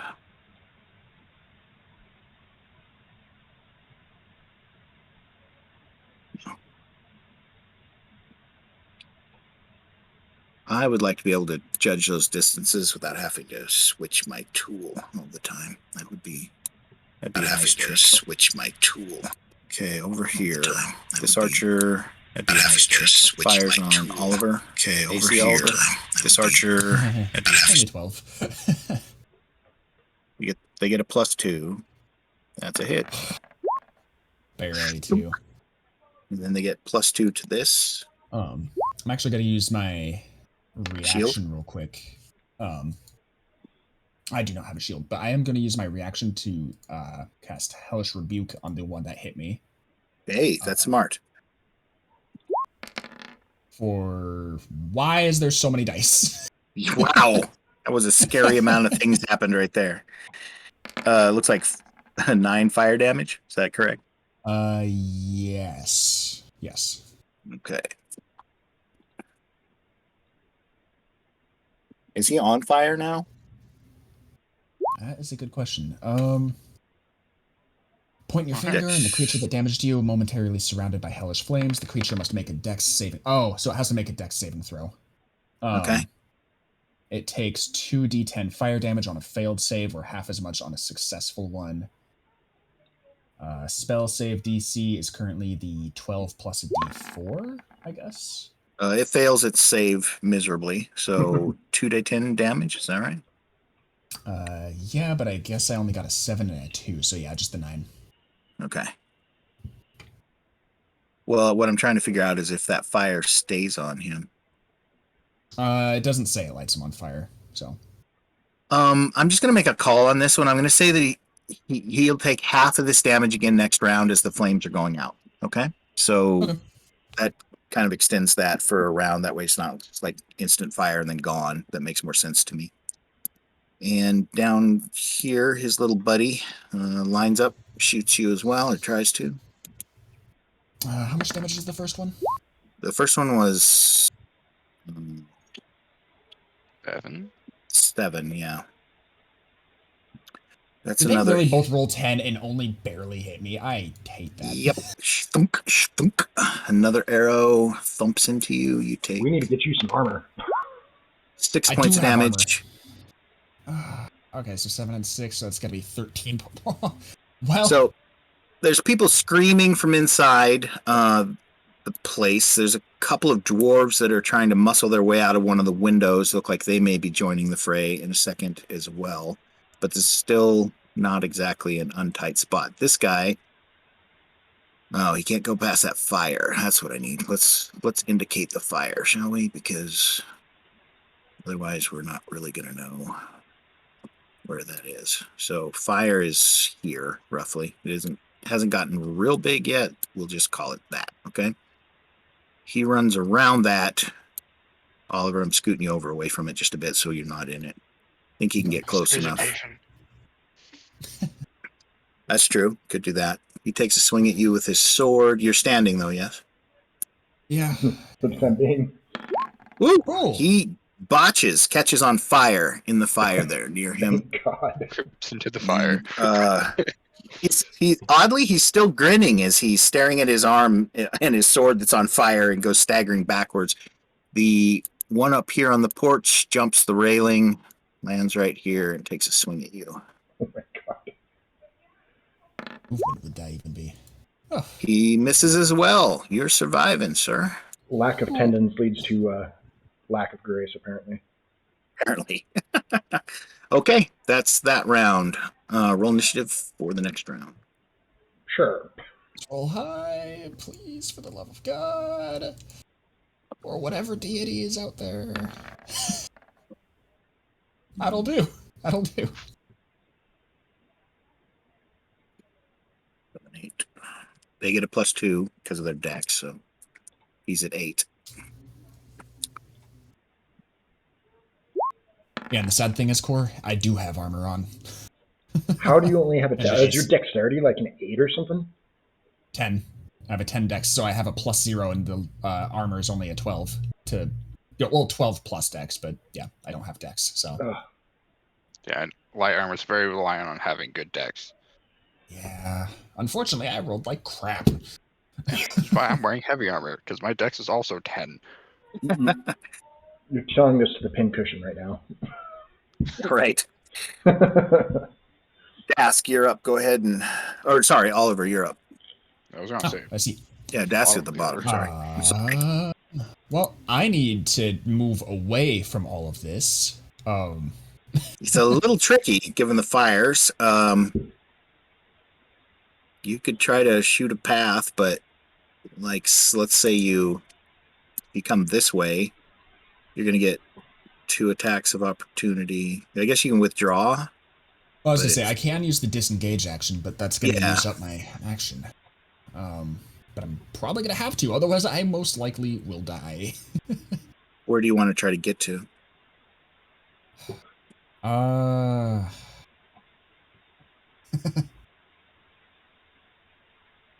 Good question. Can I move around that fire there without burning? Yes. Well, you can. Yeah, you got to go between this guy and that thing, but you can probably do that. Measurements on this map accurate? They're at, yeah, close to. Squares Oh no, they're on not. They that should be side. like 2.5 feet per square. Not. Hold on. Yeah, Five. because if we take let me up make 5 that- feet, Yeah, that's not accurate. Let's make that correct. Took me 1 second to find it. The video game part of me is wanting to clear out that last fog of war section up top just for completion's sake. Okay, so that should work better. Go ahead and measure that again. Oh yeah, that's Substantially better. I'm gonna kind of yell out to anyone who might be close by. Hopefully some dwarves, but I'm just gonna kind of call it, "Help the dwarf!" And I All right. guess keep these guys distracted for now. Use disengage and move.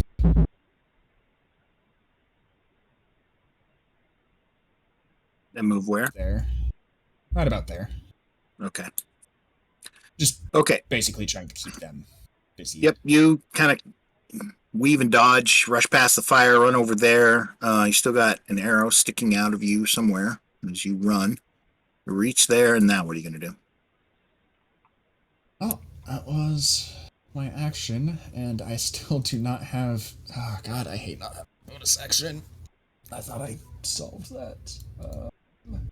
Well, you only move 30 feet, right? So that's not your action. You can still cast a spell, I believe.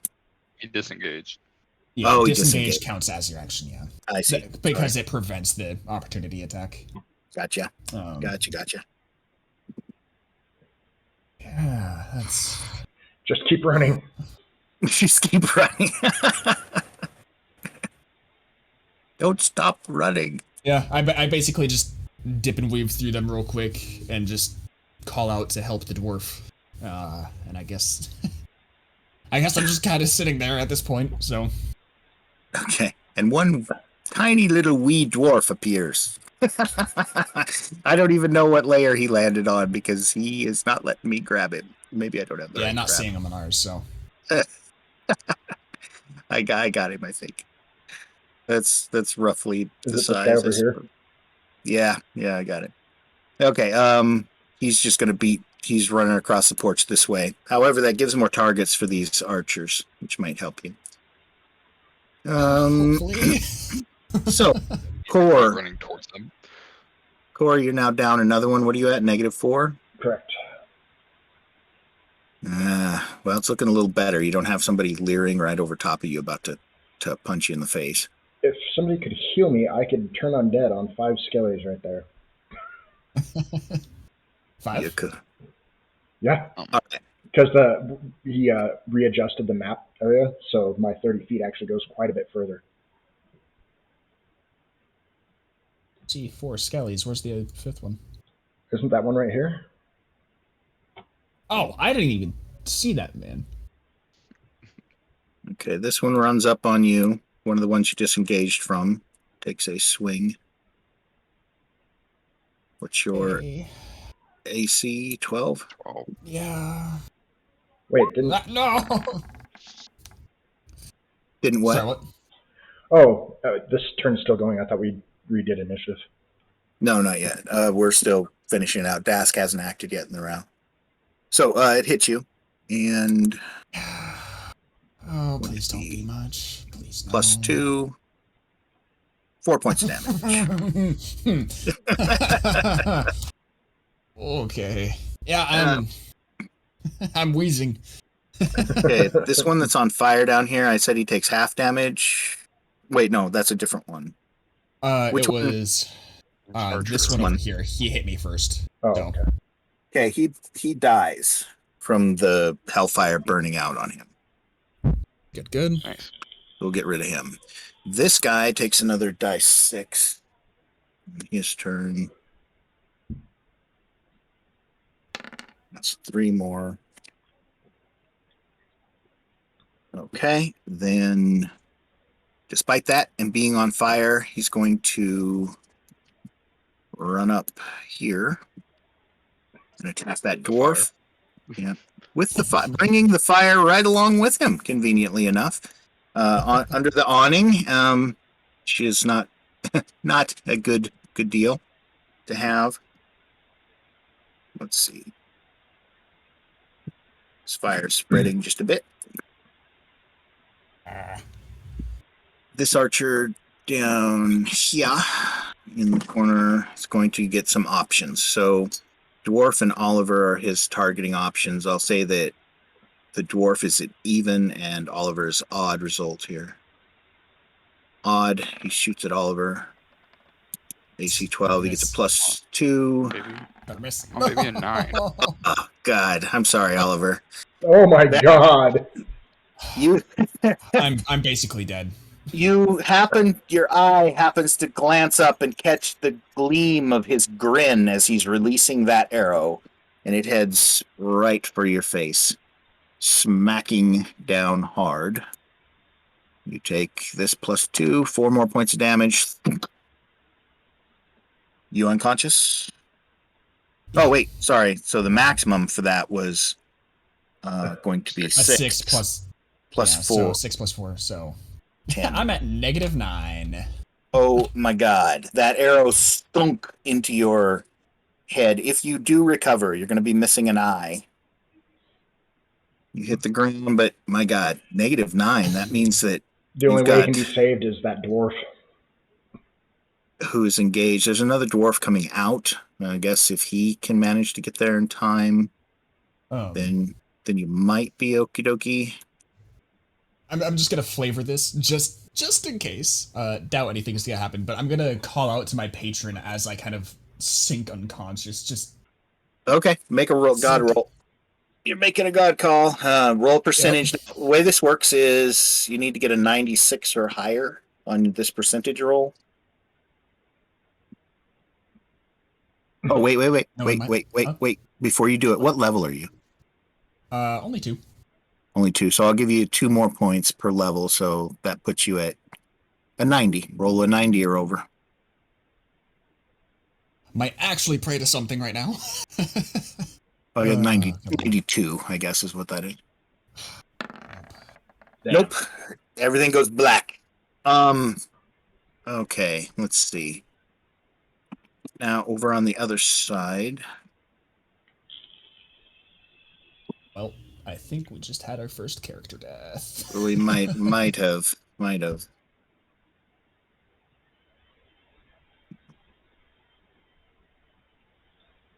Okay. This guy comes running up on you as well. So this one over here first, though, takes a swing. It's a plus 2. You have a 19, so he needs a 18. I get 17. That's a bad miss. You knock that aside, no problem. The one came up next to him there, takes a swing at you. Actually. 16. What's that? I guess it's too late. Or sorry, 14. And this guy shoots an arrow at you. That's a miss. Dask, you make it through that round with no trouble. Now I'll totally understand if you deny this, because technically my turn's already passed. But as that skeleton fires at me, could I launch off one more hellish rebuke, or no? Yeah, you can. You can react. I'll let you react. You aren't officially unconscious yet. Go ahead. Cool. I call out to Syncavir, or Syncavir? Syncavir. Yeah. And release one last blast. For the DC 12 plus a D4, because it. Well, if he's going to make it to hell before you, you kill him. He goes up in flame. Let's see, cool. This guy huffing it across the porch. All right, that's their round. Roll initiative. I have not gone yet. Oh, I'm so sorry, Das. Go. Man, I missed multi-attack. Yeah. I will swing at one skeleton. Which one? The one on the left. Your left or my left? Map left. Map left. Got it.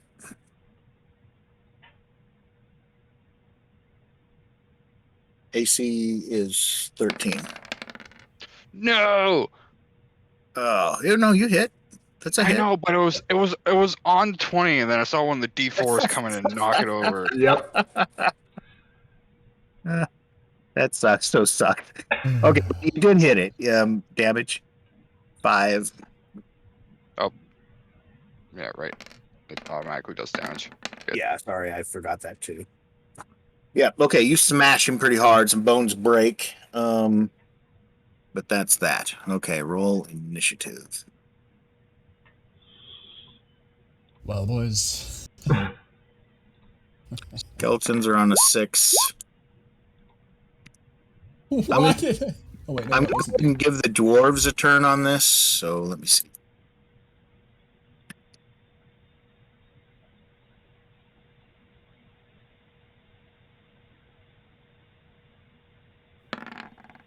It's a little better than a 6. Okay. Looks like Dask is going first.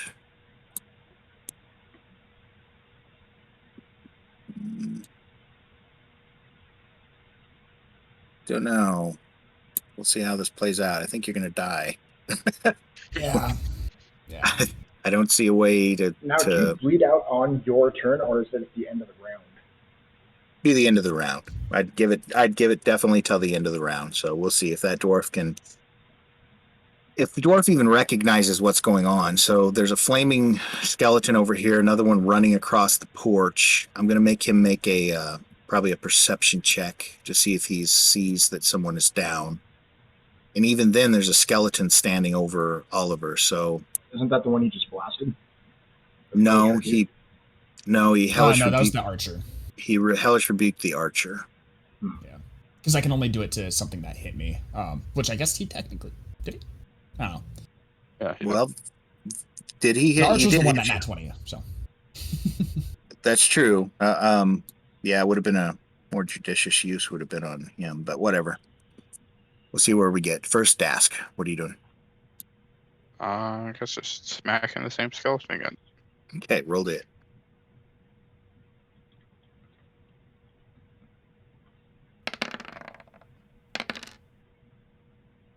For bludgeoning, you smack him. He's still standing, but you have messed him up pretty good. You've broken part of his skull, broken part of his shoulder, but he's still up and moving. It's Dask Core. What are you at now? -4. -5 at the end of the round. Oh my god. Yeah. Oh boy. Yeah. Going rough here. Rough are the days. Oliver. So Oliver, you got till the end of the round. Let's see what happens when our dwarves act, shall we? So I'm going to go ahead and roll that intelligence check for the dwarf. I guess it's. How would you like me to do this? Would you like me to do it as a perception check or I mean, Whichever one succeeds. whichever one succeeds? right. Guess it would just depend on bonuses, right? Now, would the other one have noticed too? Because he's already been into battle. Yeah, he might Oh, I have. didn't even see the second one there. God, sometimes they blend in. He's fighting with one that's on fire, but he could disengage. Well, no, because there's one there. Okay, if either one of them can make a perception check, then they'll see the situation and know that they have to get there. That means that the one can disengage from here and try to distract the one that's attacking you, and the other one can run in to try to stabilize you. But that gives them 2 chances for a perception check. I'm going to call it a DC 13. And so here's the first dwarf. No bonuses that I know of. Nope. And the second dwarf. Come on now. Come on now. That'll do. So the second dwarf sees this, shouts, and he lunges down here and manages to shove the skeleton off of you a ways. But he can't stop that. This one takes a disengage action, comes down, jump very, not gently, jumps down near you, takes your cloak, and rips the arrow out of your face and shoves the tail of your cloak into your eyeball to stop the bleeding, and you are dwindling on -9. Oh God. Yeah, the remnants of your eye and the arrow there, the old rusty arrow they're attached to, go flying off into the mud.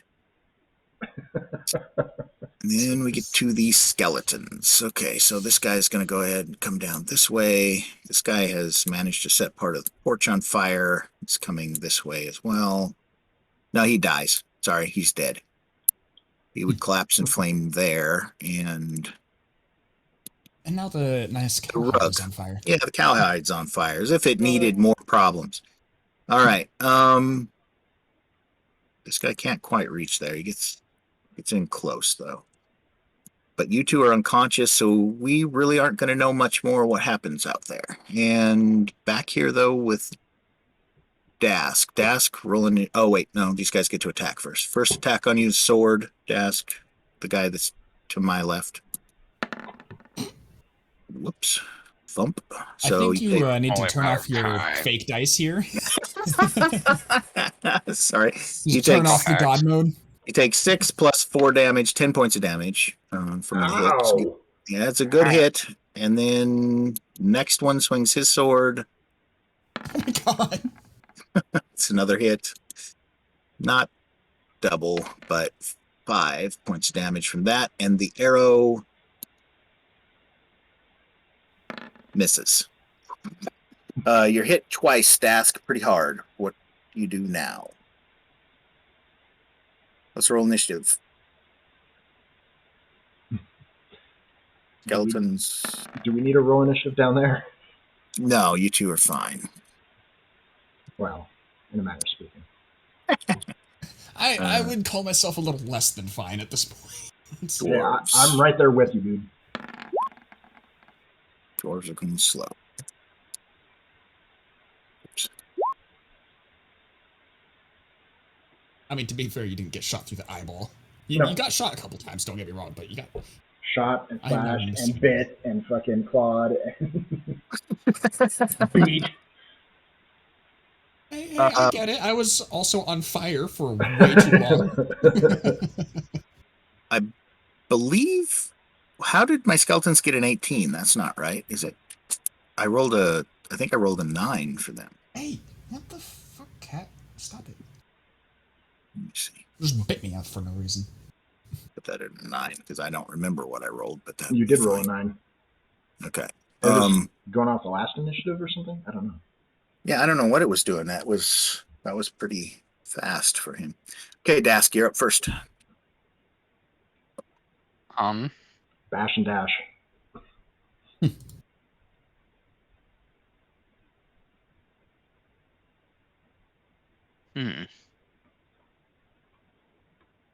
I'm at 7 hit points now. I was at 21. Yeah, another round like that would not go well. Yeah, and I only have 1 spell slot remaining. So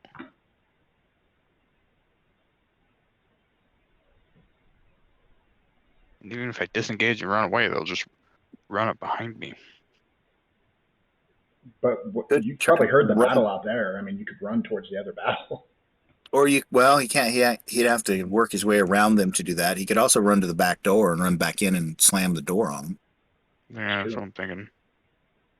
It's still hanging slightly ajar. That would be probably your best bet, man. Yeah. Disengage and head for that door? Yep. Okay. Let's just do a contested dex check to see if you can get that door closed and barred before they can reach the door. They're not real dexterous critters. They do have a +2 to this. Neither am I. Okay. I have +0. They have a higher dex, so, yeah. 16 is what you're rolling against. Big money, no whammies. Oh! Das! You get to the door. You pull it behind you, but a sword comes sliding in through the door thing, and you just drop the door and stumble back from it. You fall on your ass in the hallway, and that door swings open as the skeletons begin to try to crowd into the inn. I think he's here, correct. He must have blessed you dice. From behind you.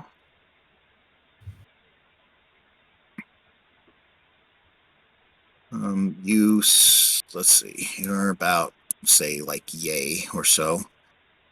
That door right here opens up a bit, and the old man that owns the gear shop grabs your shoulder and tries to drag you back into the room with him as the skeletons are coming forward. They don't.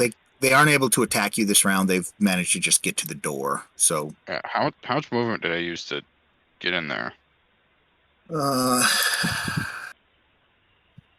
About 18 feet. So more than half. So I can't use my other half to get up. Yeah, you can. The old man is helping you. Yeah, and he's helping you. So yeah, I would assume if the old man's helping you, you can do that without much of a problem. All right. Okay, so he helps you up and pulls you back into this room, and his elderly wife stands by the door and begins to cast a spell. She casts magic missile, flies off of her hands into the hallway, strikes a skeleton. I cast magic missile. That's what she casts. Fortunately, he's not wounded enough for that to make much difference, but all right. Okay. Is that the one I was beating on? I don't know which one that. Oh, that is the one you were beating on. You still doesn't. Oh, that's the one you were literally beating on? Yeah. Yes. He's taken 9 points of damage. Okay, she gets that one. He's dead. Nice. Go Claire. Go Claire. Yeah, exactly.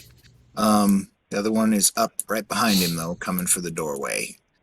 Chaos ensues throughout the place. The back door is slammed in the face of that thing by Lenny, who comes running down the hallway at the speed of light, slams the door. The dwarves grab up the bodies on the porch and drag them back into the inn in that direction. They killed this one. And people begin to run out front to try to put the fire out. They're bringing buckets of water from inside the inn, and there's steins of ale and everything else. Pretty shortly, they have that fire put out. Hey, Hermit, just so you know, it is the 10:30. Well, it's 10:40 points. So. Okay, let's go ahead and use this for our another 5-minute break, and we will meet back here in 5 minutes. Perfect. Yeah, and just so you guys know, they can hear you in the intermission screen. So. Yes. Okay.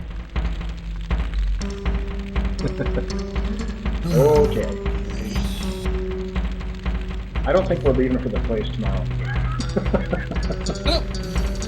We're going to need a day of rest. Yeah, a bit more than that. Holy cow, you two escaped two near-death scenarios in just the first 2 hours of the game here. This is Yeah. Well, we're proving that this book was written at a hardcore level, so. yeah, it sure was. It's making me see some of that pretty clearly in this game. Although I have had another group completely die out before ever reaching the dungeons as well. It's tough. It's a tough one. Just keeps getting playing with 4 people, not 3. Yeah, well, the group we had 4, yes, and I let them start a little higher level too. So I don't know. Sometimes the dice are just not with you. Oh God, no. Yeah. All right, I'll be back in a few minutes, guys. Okay, we'll see you. Oh boy. Just one solid night of rest would probably make a great deal of difference, though. Yeah. That should be easy to come by.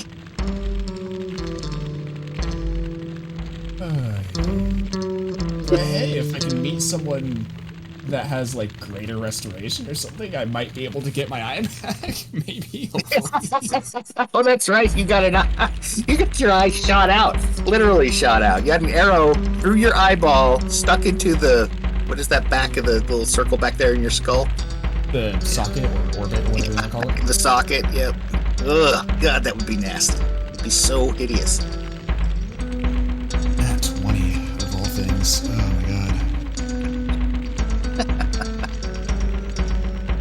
god. So this is why I always play healer. There's never enough healing in D&D. It's a little tougher without that druid involved, isn't it? That's a tight spot. You need 4. You need about 4 people taking actions to get this stuff settled out, right? Because it's tough. Otherwise, that dwarf ran out there by himself, corded into the mess. He could have turned quite a few of them if we'd had the correct distances on. That would have helped. Yeah. That would have made a major difference. Would have solved that problem pretty much completely. Yeah, it would have solved it entirely. No, I can't check it. Because a creature to spend its turns trying to move as far away from you as it can, and can't willingly move to a space within 30 feet of you. It can't take reactions, and for its action, it can only dash or try to escape from the effect that prevents it.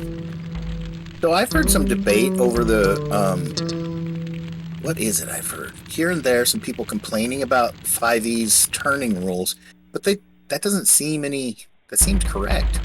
Seems like the right way it should work, right? What's the limitation on that? How many skeletons can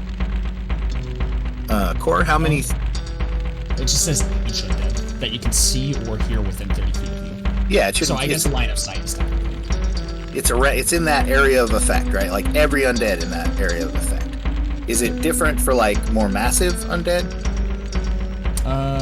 Doesn't say that, but they do get a wisdom saving throw.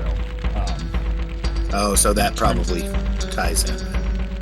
Yeah, so if the creature fails its saving throw, it's turned for 1 minute or until it takes damage. So once you damage them, they can start fighting again. Otherwise, they spend a full minute trying to get away from at least 30 feet. So if you're a necromancer, you probably need to keep a whip on hand and just be like whipping them back into the fight. Right, just for a single point of damage or something. Yep. Wow, get back in there. A stick or a switch. Whatever works. Yeah, right. I'll keep that in mind next time I'm playing a necromancer. No, I think that seems to function just fine in 5e. I wonder what everybody was complaining about with that. I heard some people pissed at it. It works fine. It might even be easier than the old school version. I've heard some complaints about it, like that in 5e it's not as powerful or doesn't work as well, but I don't see that it's not. It seems to be correct. I mean, maybe it did damage before or something. I'm not familiar with it. Oh, possibly it did, yeah. I don't remember either. Actually, I think you were limited in how many undead you could turn. If I remember right. I don't know. Look into it. Again, you said you're suggesting suggesting I put a gem or a pearl in the socket of my eye. Yeah. Hey, that's good. I do have that horn on me that has those icy blue gems. They're not big enough. They're pretty good size, but you need one that'll fill that socket. And then you're probably gonna have to like line it up, get your eye stretched open, and have somebody tap it in there with the butt of a dagger or something. Get sort of into the eye. I'm not usually too squeamish, but if it comes to like eyes or something, it's always Yeah, me too. It's the worst when you're thinking about an aid to the eye. Because like cuts and slashes I've seen plenty of. I mean, I've seen some where someone gets like a cut in their arm or something, and there's no blood, but it like peels open some of the muscle tissue and everything. Somehow no blood. I don't understand how that works, but it did. Picture of it and everything. Yeah, like skin was torn open, muscle was starting to show and everything.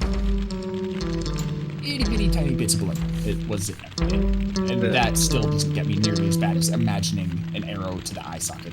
Yeah, that would be terrible. It would be absolutely terrible. I saw a fist fight once near KotSPlay, Montana. These two guys went at it, and it was an incredible fight. It was around a big campfire, and they just kept fighting and fighting. And this one guy was hitting the other one so hard in the face and head. When the fight was over, that guy's eyes, they were bloody. Like so many of the veins were burst around his eyeballs that for weeks it just looked like his eyes were shattered. It was awful, just awful. All right, you guys ready? Can you hear me? I don't know I can. I'm not sure if Yes, Dask is back yet. Okay, are you here? You guys ready? Okay, let's march onward then. All right. Okay, you both sputter back to life in the private dining room on the floor on that wolf skin there, pretty much. The dwarves that drag you in there are sitting at the table eating your leftovers and some beer, drinking some beer. The Claire has produced a couple of healing potions and used them to bring you both back up to some semblance of aliveness, at least. So go ahead and roll a d6. Whatever you get is how far over 0 you are. How far over 0? Okay.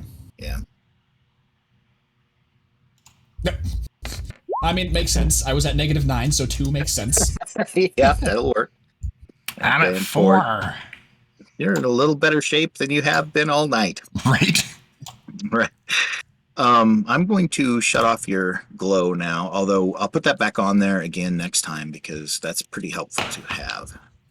I was gonna say, I think only you two can see that too, if you're the one doing it, because I couldn't see the glow the entire time on my screen. Oh, were you able to see it, Core? Yep. Yeah, that's pretty handy. I think that's a good way to do it. If we'd have, the only bad thing about that fight that we just went through is that if you had that, if we'd have known that was how far that extended, I think that would have changed that entire battle. Yeah, because then I would have cast it like before running into them. Right. Yeah, you wouldn't have had to get up there near them to do that. So after it seems what has happened is that those dwarves have managed to get rid of the skeletons that were around the inn. Things have somewhat calmed down. The people are very panicked now, and they're beginning to argue and fight. You can hear them arguing with one another in the next room over what they should do. A lot of them want to flee the village. Don't ask me how they intend to do that, but you can tell even through the closed door that's what the argument seems to be based on. Linny has come back in here as well, and he looks sulky a little bit, shaking his head. I'm not sure what to do, he says. If the skeletons manage to reach the inn, that means that they came through that northern creek, which means that it's not blockaded any longer. So we hold up here. I kind of like pat where my eye would be, just like over it. Yeah, your eye is still missing. Your eye still hurts. Somebody has wrapped a bandage over that side of your head. You're gonna have to put an addition on your drawing there. Let's figure out which eye it is that you lost. Even will be your right eye. Odd will be your left. to your left eye. It's gone. Quit, you jerk. I guess it's, Sorry, I guess it's Sheldon. better the left one than the right one, because right-handed and all that, so. I suppose so. You might be right-eye dominant. Well, now you certainly are right-eye dominant. You keep finding yourself reaching to your face, sort of just unconsciously, because that kind of impact is pretty massive. You're rattled. You're all tired. Even though your wounds have been somewhat healed, you're still in pain from it. Yeah. Lenny says, okay, well, the two dwarves, they're going to stay here at the inn and help. So we're going to try to keep watch. I suggest the rest of you try to get some sleep. Yeah, we have to. We're absolutely useless at this point. Like, beyond. I kind of look and just, I don't think we're going when we plan to. We're going to have to wait another day at least.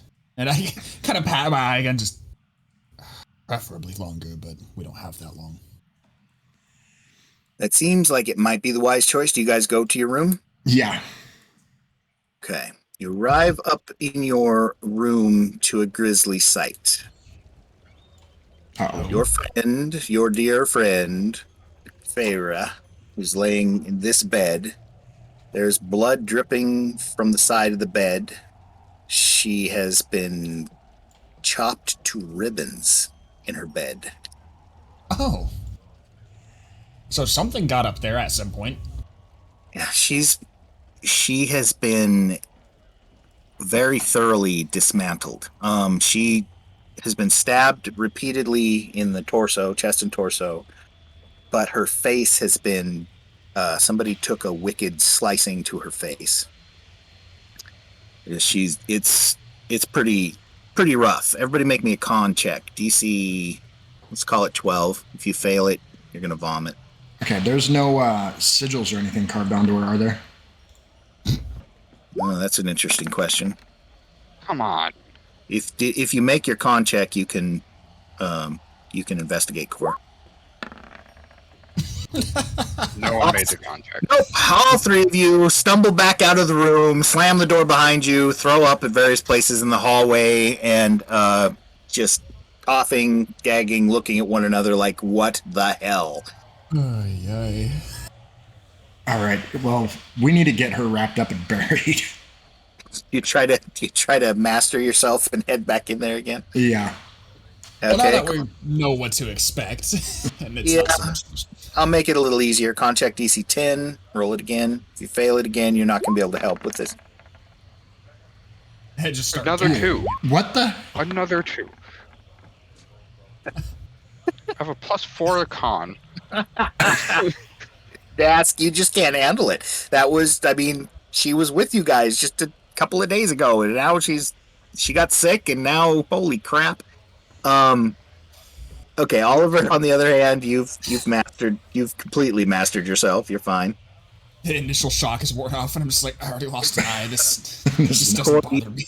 You can I hardly can only see take half of it. This just seems a desecration too far for Dask and Core to handle. But Oliver, you go in. Do you want to investigate before you wrap her up in that blanket, or I would. what? Yeah, I'm gonna take a look around, see if there's like Core was saying, see if there's any sigils, stuff like that.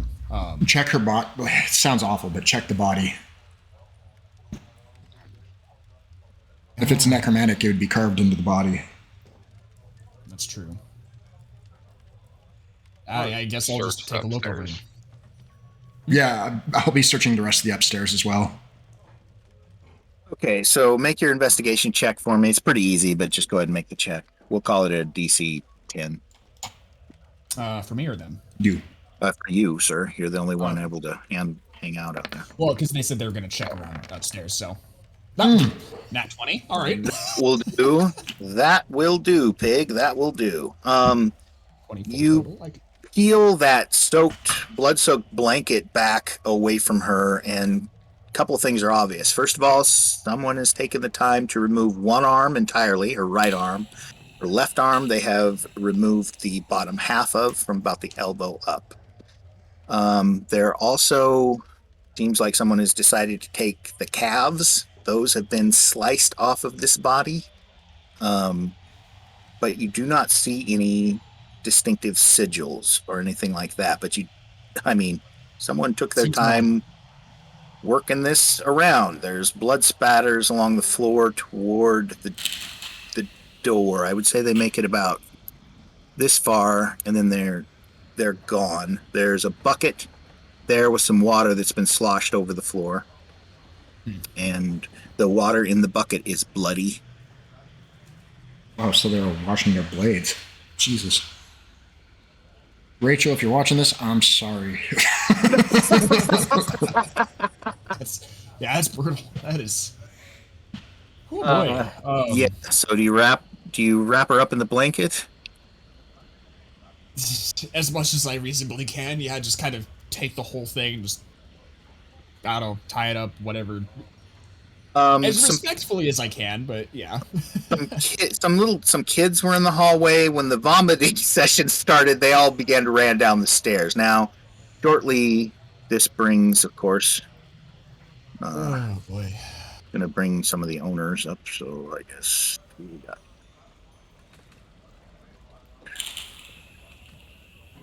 Sorry, just a second. Let me get the right people.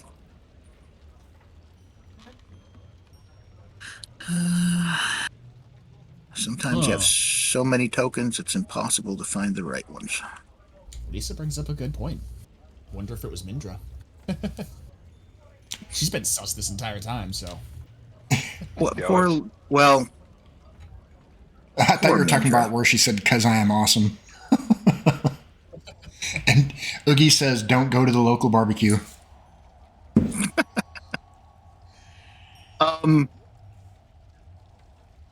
Okay, I can't find my Mindra token, but Mindra does come up here. She's wiping her hands on her apron and with a raised eyebrow at the vomit pools on the floor of her rug there. "My God, what is happening?" she says as she approaches. "What are you doing? Are you sick?" Go away. "Well, I've got to clean this. We can't just leave vomit up here. It stinks," she says. I'm just waiting for Oliver to pull the body out so we can tell her to get the fuck out of here. Okay, well, she heads up into the bathing room and begins looking for towels and things to try to clean with some water. I'll let you decide how long it takes to wrap her. Yeah, it isn't too long before she's lighter because quite a few of her body parts are not still attached. You open the door. You had to use a blanket from one of the other beds to wrap her finally, but even that's soaking through. The door opens and Oliver comes out holding a blood-soaked blanket wrapped now, around could I a phone. technically use prestidigitation to help clean up some of the blood and puke and stuff? Yes, absolutely you could. Yeah, that would help. Mindra is coming out of the washroom with a bucket and a sponge and a couple of towels over her shoulder. She sees you carrying something and drops the bucket, which spills instantly. "Oh my God," she said. "How did that happen?" I can't. I'm not even going to look at her. Who is that? Is that your friend? Was. "I'm so sorry. How did this happen? Did one of you didn't do this?" "Yes." She moves toward the door. You guys gonna let her in? No. I was gonna say I'm probably like stepping out of the door at this point with her body. Right. I just kind of glare at her and just, why in God's name would you do this? No one was up here, she says. "You were up here sleeping before the attack. You're the only ones." We have no proof of anything yet. She kind of steps back from you. You see, she looks scared. She was here and sick when we left. We just found her as we came back. Regardless, Mindra seems unconvinced of this. What are you doing with the body? Well, you need to go tell Lenny that we're going to start a bonfire, put all the skeletons and bodies that have been left around throughout the day, and take care of the dead. I'm gonna kind of wave her off and just, believe what you wish. We're not here to kill innocents. Please tell me you're not going to feed her to the ogre. God, no. All right, fair enough. She heads for the stairs and disappears down them. So you guys think that's a good idea? Maybe getting a bonfire going and getting rid of all the bodies and the skeletons, and I mean, there's been a a surplus of them throughout the day. Well, this was a friend. Shouldn't we bury her behind the church with all the other dead bodies that are back there? We could. On holy ground. Yeah, that works so well for the father. Oh, speaking of, there is an open tomb there. We'll just repurpose this. No biggie. Surely the acolyte wouldn't be upset by this at all. Here lies Father Henchley and Farah. Oh no! Together in death as they were in life. Oh. Yeah. Oh, that's funny. I don't think people of the church practice burning bodies, which both me and Core are. Bad. Fair. Odd though for a chapel of a solar deity. Maybe under some circumstances they do, but not in this case. Hey, maybe it's seen as like, well, no, that wouldn't make sense because What is this, Game of Thrones? Well, let's at least get that body outside.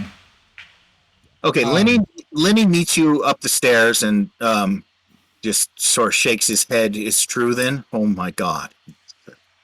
Can I am so sorry. What happened to her? What did I do? I'm going to let Oliver talk to Lenny. I'm going to go back in the room and do a thorough investigation. Okay. You move back into the room. It still smells of blood. Yummy. That bed is so soaked that its mattress is completely ruined. There's no way. I mean, even that'll have to be burned. But yeah, go ahead and make an investigation check if you like. I'm just gonna flavor this as I'm walking out and like just carrying the body. I'm just gonna kind of occasionally cast prestidigitation, just kind of clean up and as you're going. Okay. Yeah, pretty much. That's pretty smart. Use my hands. That's good. That works. You're picking up some of the blood trail that you're leaving behind. Core, that investigation is low, but just enough.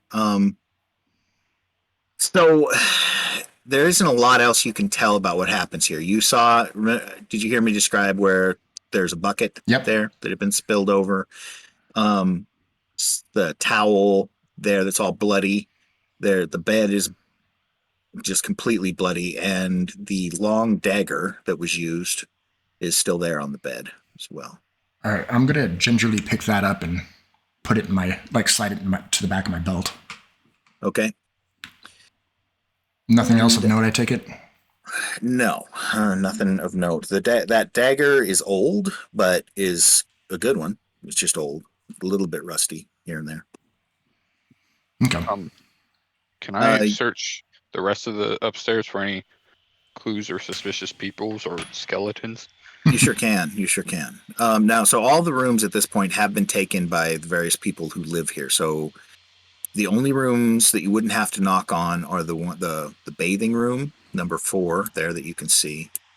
And then the flop room is probably your first choice. If you head over to the flop room and look through that door, I'll show you if I can move this. That reveals up pretty much that much over there. A lot of beds in there, and they are all occupied currently by villagers, and a lot of children in here too. There's a woman in the back reading to them, trying to calm them. You just sort of peeked in there. Do you want to go in and do an investigation, rouse these people around, or do you want to leave them be? Was there anyone that strikes immediately as suspicious or out of place? No. Not right off the bat, no. Yeah, no, I'll just leave them. The other doors are closed and locked, but have been rented. So what do you want to do about that? Probably knock on the one to the left of our room. Over here? Sure. Because it's very close to where Farah was mutilated. Okay. And they may have heard something. That door opens. There is a group of adults in this room. And there are various beds. There's a lantern on the get the reveal thing going on here. On the nightstand near the window. What can we help you with? They say. They look a little nervous.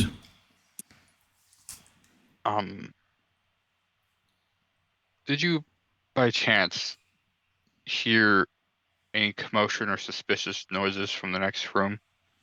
From the next room? No. When? We heard you all jump up and panic and leave. And then we were watching from windows as you fought with the skeletons. They report, and they do look scared and upset. Are they going to come? They're mostly they just barrage you with questions about the skeletons. Are they going to come back? Do you know if they're going to come back? Are there more of them? Did we get all of them? That kind of thing. It's just, I don't know. I'm gonna leave. Okay. Yeah. Your general impression is that they were too distracted, possibly to paid much attention or to have heard anything. Where are you headed now? Or just back to our room. Okay. And Core, are you still in the room investigating, or do you go out? Yeah, we got to take care of the body. Okay, so Oliver, you go outside with the body. What is you guys' plan? I don't know. We need to bury. I'm going to ask Lenny if there's an area that we can properly bury her. She thinks. I mean, she's a druid. I don't know if the chapel's the right place to do it. The chapel's the only place I can think of, he says. All right. I would assume that would be where we do it. Let's go inter the body, I guess. Okay, so you head over to the chapel. Mm-hmm. Okay. Actually, as we're discussing this, she did seem the nature type. What if we just sent her down the river? Sorry, that made me laugh. Seems so first of all, the crick averages between 1 and 3 feet deep. She gets stuck about 30 feet down and rot. She'll roll. She'll go for about 5 feet and then get stuck, and then you'd have to go. Okay, yeah. I guess it's not deep enough. Yeah. Unhook her, do it again. Also might attract wild predators. Although that could, yeah, no, never mind. I don't think we need bait that bad. Maybe feeding her to the ogre's not a half bad plan. Return to the cycle, right? The cycle of life. We could just find the biggest tree in the village and bury her under it. There's the hanging tree. That's one of the biggest in the village, down by the middle bridge there. Maybe one of the trees up on a hill that's kind of would be. Hey, actually, how about it's not used for hanging people? I've got an idea. How about I go talk to the dwarves and we see if we can use the orchard. Oh. You gonna go up to talk to the dwarves? Yeah. Fertilizer, return to this natural cycle. I mean, yeah. Exactly. Yeah, I'm gonna go ask the dwarves if they wouldn't mind if we buried our dead druid friend somewhere near there. So you guys are up near the top of this map. You'll need to move yourselves down to the bottom regions of it, near the inn, which is here. Yeah. I'm gonna stay behind and help clean up and fix things because the dwarves don't seem to like people who aren't dwarves. So I'm just. That's true. Yeah. Should I hand the body off to Core then, or? Yeah, go ahead. Okay. Are you going to go by yourself, Core? Might as well. Dask, while you're helping in there, you should make sure to thank whoever pulled you through that door and shot missiles after him. They seem to be able to fight, so. Yeah, those two dwarves, they might come in handy. Perhaps you could hire them. Well, the ones that actually rescued his ass and pulled him through the door, because he said it was the gear shop owner and his wife. Oh, those two. Yeah. Those two, definitely. I thought you were talking about the dwarves. The dwarves as well. Yeah, I was going to say, I'll join Dask there and try to find the two dwarves that helped me, because in my last moments, I probably noticed them there. Their presence, at least, but... Yeah, they're around. You find them within just a few seconds. But now you're going to make me name two dwarves, aren't you? Which I was woefully unprepared for. Give me a second on that. DM's worst nightmare. Shouldn't be too tough. Okay. One's name is Tharhat Ledax. Nice. Was that like a dwarf generator? It is. I like it. Tharhat. That's a good name. Tharhat Ledax. The let out means something completely different to him. And the other one's name is Lockgrail, L-O-K, Grail, with an E. Lockgrail Brightcloak.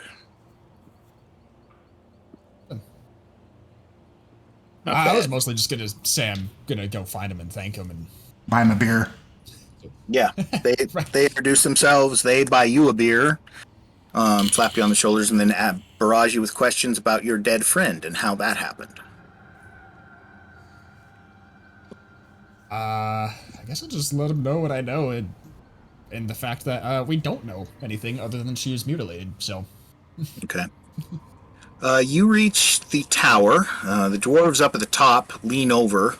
One of them's wearing a helmet that's too big and it rolls forward almost on his falls off. He has to hold it up with one hand. You there, what do you want? We're not letting anyone in else tonight. Sad day, No one else friends. in. I don't want to come in. I wish to speak to the leader again. All right, we'll let him know. No guarantees. Wait there. It isn't too long before the door opens up and the leader of the dwarves comes stepping out there. He's one of the brothers that runs this brewery. All right. Oh no, what is this? He says, kind of looking suspiciously at the dead body you're carrying. Our compatriot, our friend, was murdered in her sleep. She was sick, and while we were having a battle outside of the inn, she was murdered. I figured So sorry. I would come and ask. She was a druid of nature, and I was wondering if I could possibly bury her in the orchard, sing her a farewell dwarf song. The rites of my church don't seem appropriate. Bury her in the orchard, huh? Yeah. Yes, I suppose that would be fine. I'll grab a couple of the boys. We'll get some shovels and help. Perfect.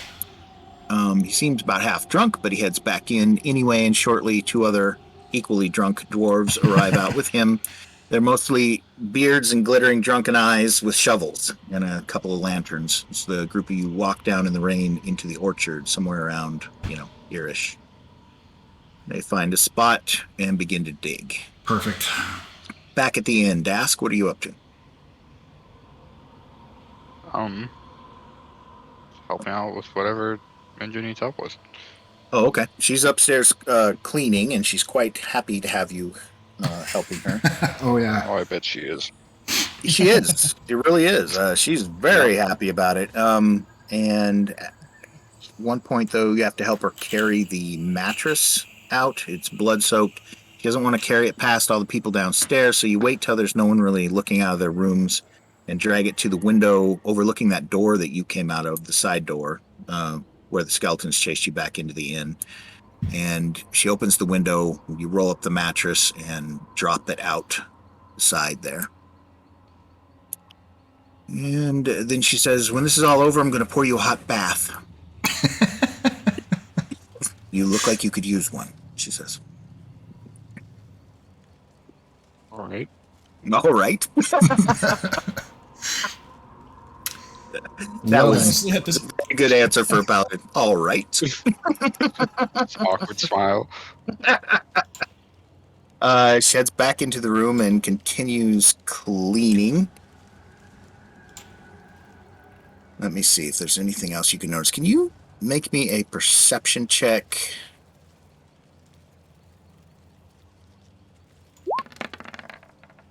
Ooh. Yeah, that's not going to cut it. Okay. Yep, you go back in, help her clean. It takes a little while to get the room somewhat cleaned back up. Then she says that she's going to have to get another mattress from the basement, and if you could go down there with her to get that, it would greatly help, because she doesn't think she can carry it on her own. Get friends. I'm about to get murdered in the basement.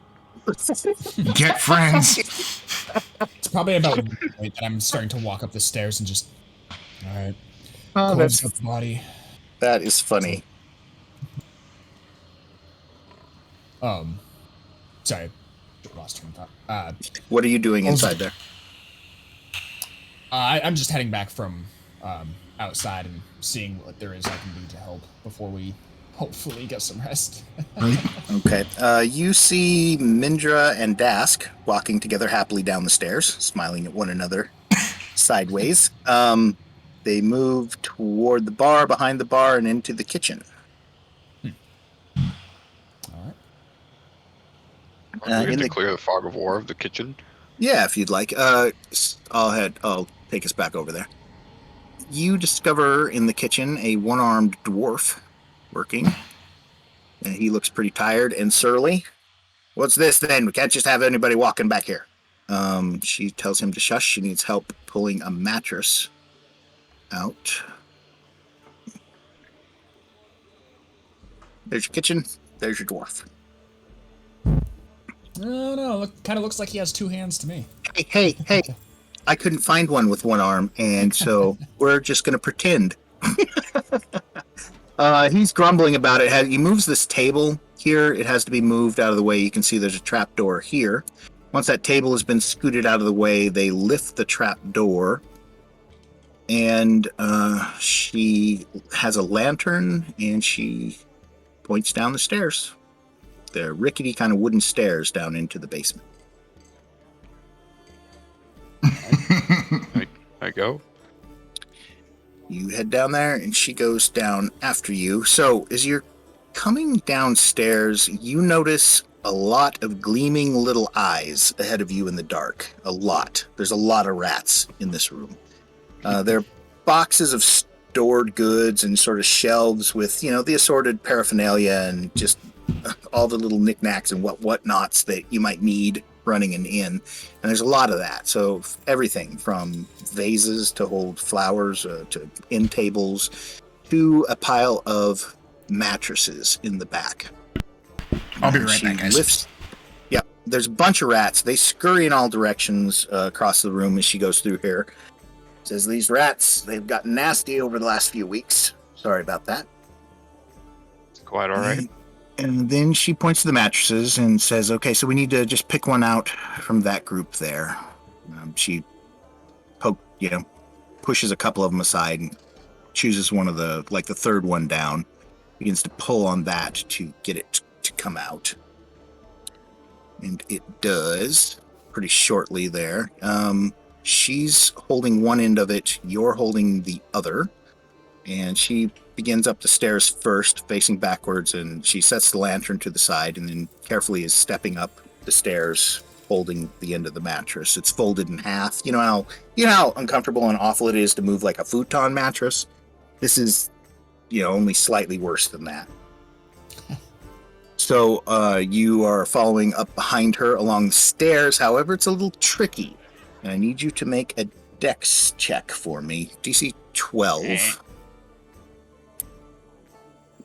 Last time I did a dex check, I rolled a nat 1, so... Oh, that's way I better. made up for it. Gotta impress Mindra, right? You were almost graceful helping her with the mattress. Watching you very intently, and she's just making sure that you don't slip or fall or trip at any inopportune moments along the stairway up, and she manages to slowly step up and out. You, however, have no problems, so you reach the top as well with the mattress, and shortly thereafter you've taken it upstairs, thrown it back down on the bed. She tells you to head into the bathing room, and she will have hot water sent up directly to pour a bath.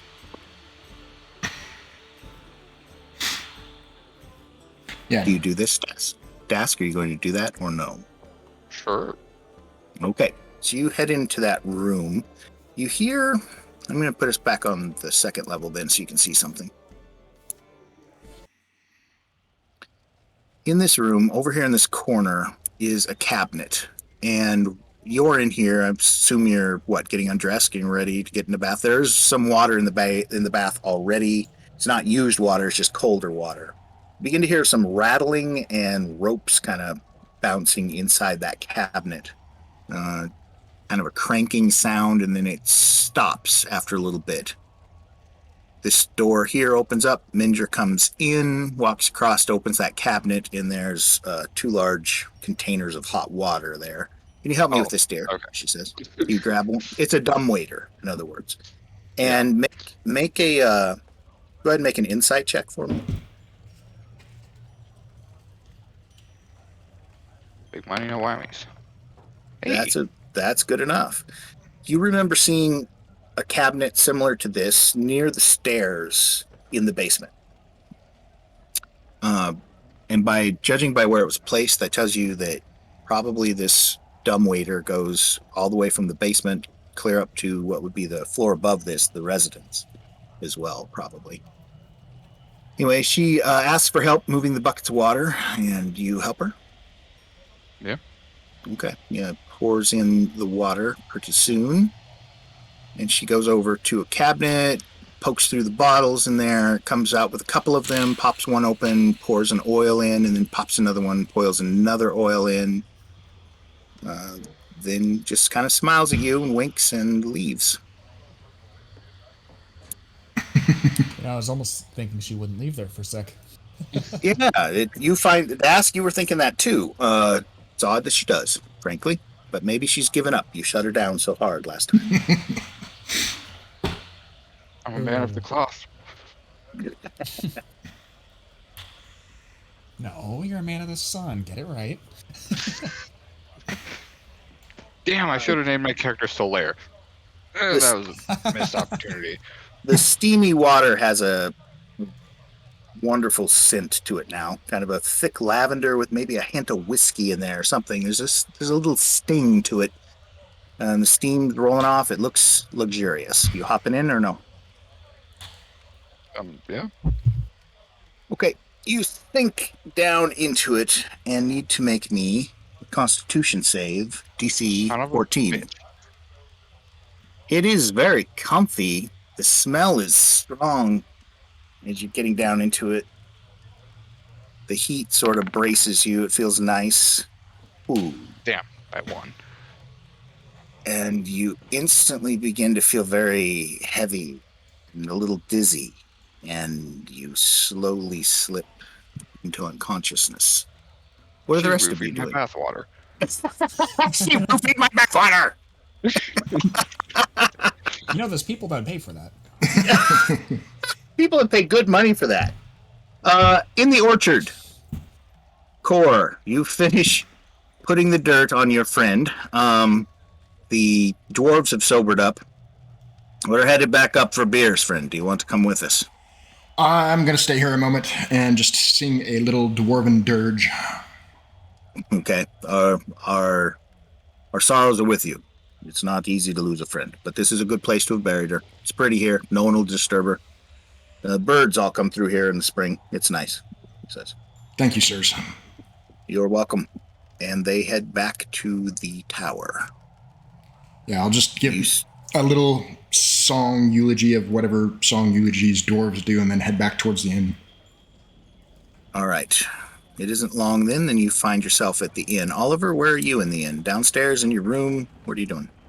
Well, for a little bit, I was trying to follow Mindra and Dask around, seeing what I could help with, but probably got the idea that I should leave him alone after a while. You see Mindra come back downstairs after heading up there. She comes back downstairs, goes back behind the bar, begins handing out drinks.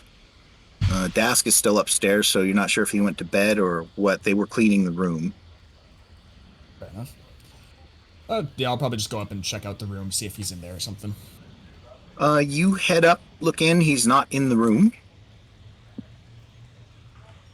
I'm gonna call out, just not too loudly, but just kind of call out, just, Dask, you there? You hear no answer. But, there's a lot of people, too, in this upstairs. You can hear some thumping in one of the rooms. You hear some of the just footsteps, people moving around. Some people coming up the stairs and going into the flop room and leaving again. They go in quietly, but go back out. Well, I don't really know where he'd be because he was helping clean, so I'm probably just gonna shrug and assume he's somewhere. Right. Well, no, because Mindra was upstairs, so... but my character would not know where he is. Get curious. Oh, no. Curiosity kills cats. You've heard that. Yeah, that's only half the saying, though. Yeah. What's the other half? I don't think I've ever heard the other half. 1 But second. satisfaction brought it back. Yep. What is it? But satisfaction brought it back, or something thereabouts. I don't know if that's true. It's true. Yeah, I'm just gonna kind of look around a little quizzically for a moment. Just go to the bathroom, knock on the door, just ask you in there. Nope, he's not in there. You don't hear any answer. At that point, I'm probably just gonna. I wouldn't know anything is wrong, so I'm just gonna shrug and kind of head back downstairs and ask Vindara, probably. Blub, blub, blub. As he drowns. Bloop, bloop. I'm just gonna go find Mindra and see where he might be. Downstairs, Mindra's at the bar. She's busy, sort of laughing and talking, pouring drinks, dealing with people. You kind of sidle up there to the bar, but you're trying to gain her attention when Kor enters the tavern through the back door, stomps off his muddy feet, and hangs his cloak on a hook there, and then comes in over towards you. So you two are now downstairs. Let me move you back there. All right, I'm going to ask Oliver where Dask is because we need to get together to figure out how we're going to go about this. Last I saw, he was with Mindra, and not Mindra's there anymore. behind the bar. And I checked our room. He's not there. Knocked on the washroom upstairs. Still no answer. So didn't want to intrude just in case. Mindra, where's Dask? What's that? She says. She comes over towards you, wiping her hands on her apron. What? Do you need a drink? Where is Dask? Dask, the handsome fellow you're tripling with. Yes. He wanted a bath. He seemed pretty tired. I got him some hot water and set him up there. All right. I was gonna kind of look at her a little oddly. Just, would there be a reason he wouldn't answer? Wouldn't answer what? I knocked on the door and everything and didn't hear. Not sure. Yeah, I'm heading upstairs. I just kind of give her a suspicious look and then head up. She shrugs. She doesn't seem to know what's going on. You head up there. You both head up there. Yeah. Getting tired of her We're not shit. losing another friend. Back to the really tired. so tired. The door. You arrive at the door. All seems quiet. You can smell a very lavendery scent. I'm going to cover my mouth with a cloth. And You don't like the smell of lavender? if he's not answering, well, I'm going to bang on the door first. Bang, bang, bang. No answer. Yeah, I'm putting a cloth on my mouth and pushing open that door. I kind The of door follow is suit. Same thing. The door is locked, barred from the inside. Barred. Oh no. All right, I'm going to look around for a window because I know this place has awnings. A window somewhere close to where the bathroom is. Like maybe down this hall or something, yeah. Okay, you head down that hallway. Make me a perception check, would you? Sure.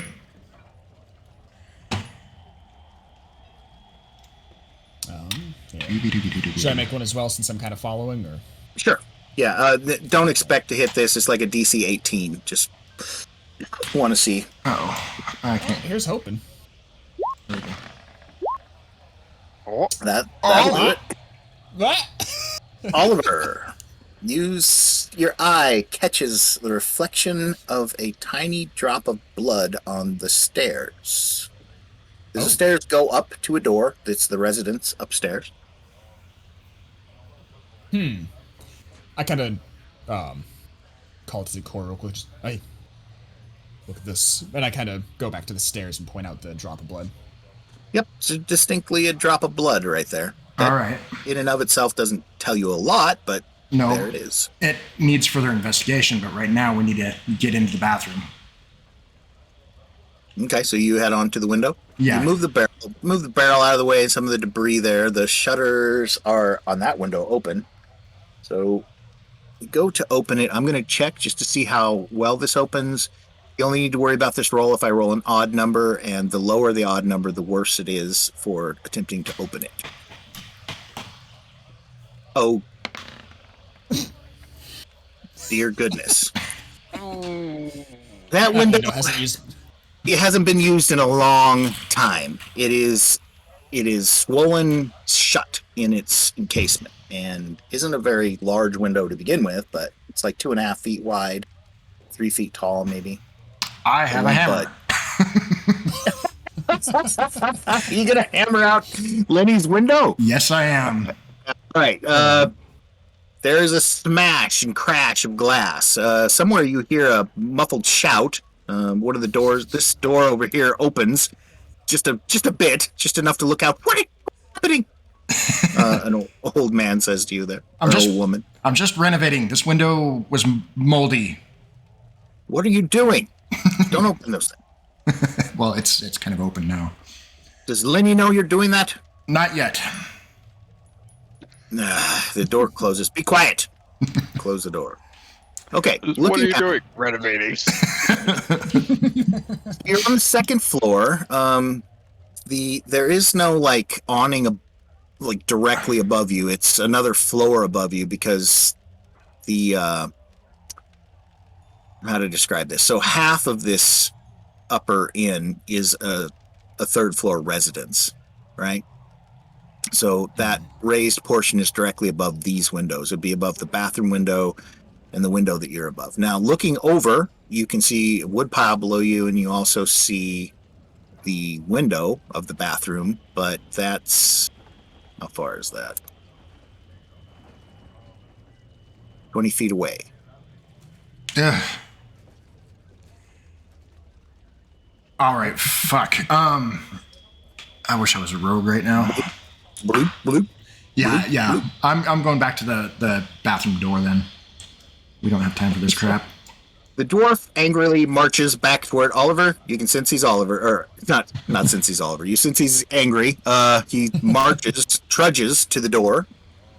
I'm gonna kind of pat him on the shoulder and just, here, let me see if I can help. And I'm gonna point blank, like, put my hand against where the handle or bar or whatever would be. I'm gonna see if I can't blast that open, quite literally. With Eldritch Blast? Yeah. it's barred shut. And last I remember, spells don't necessarily make too loud of a noise, at least not as loud as a they hammer. don't. Wood shrapnel does. It's more the arcane languages involved, but you sparks race up the door. Oh, Jesus. Holy crap! I'm gonna flavor that as I knew exactly what I was doing and blasted just that portion open.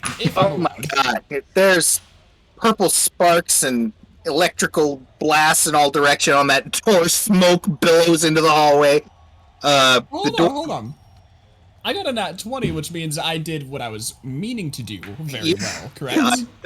Possibly. You want to try to open the door? I was specifically just trying to weaken it, or at least... Oh, you have weakened it. Look. It is substantially blown off of its hinges. All of the metal bits are smoking on the door. So what are you going to do? I just kind of give a look at Cords. Whoops. I'll nod in your direction and push the door open. It opens. There's a little washing wall of smoke there as it opens up, and that's where we will stop for the night tonight. No! It's the best. I'm sorry, it's just too good of a place to stop. We have to know what happened to Dask, so we'll find out next. Why don't we go ahead and, since we have a little bit of time, let's go ahead and divvy out some experience points and see where we're landing. Yeah, actually, please. Hello. You technically, I mean, you killed Silas. You killed the were-rat, which is an important thing to accomplish. Yeah, skeletons. Yeah, skeletons are pretty easy to calculate. I'm going to pull up my calculator. I'll be back in touch in a second here.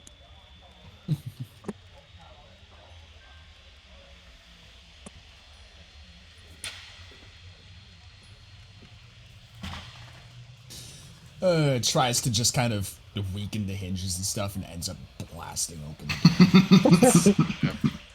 And that's what happened when Core was trying to non-lethally Yeah. attack Yeah, the nat 20 fucking- and everything. Yeah. Like, That's why I like seeing spells get that treatment where they have a chance for a botch or a crit. I'm trying to find the chart that shows experience and levels. right, I was just looking for that. Oh, I found it. What page? Oh, no page. I just Googled. It's near the beginning, right near the beginning of the player's guide, before the races. And Wait a minute. So I was level 2, and when you awarded us experience points last time, you awarded us 730 on top of what we were, correct? yeah, I think so. Yeah, probably, maybe. Sounds possible. Wait, Well, are you because sure? I had 730 written down, and I was like, oh, that's not enough for a level. I thought it was. because Are you sure you didn't write 430 down? Because 430 sounds more correct. Is it?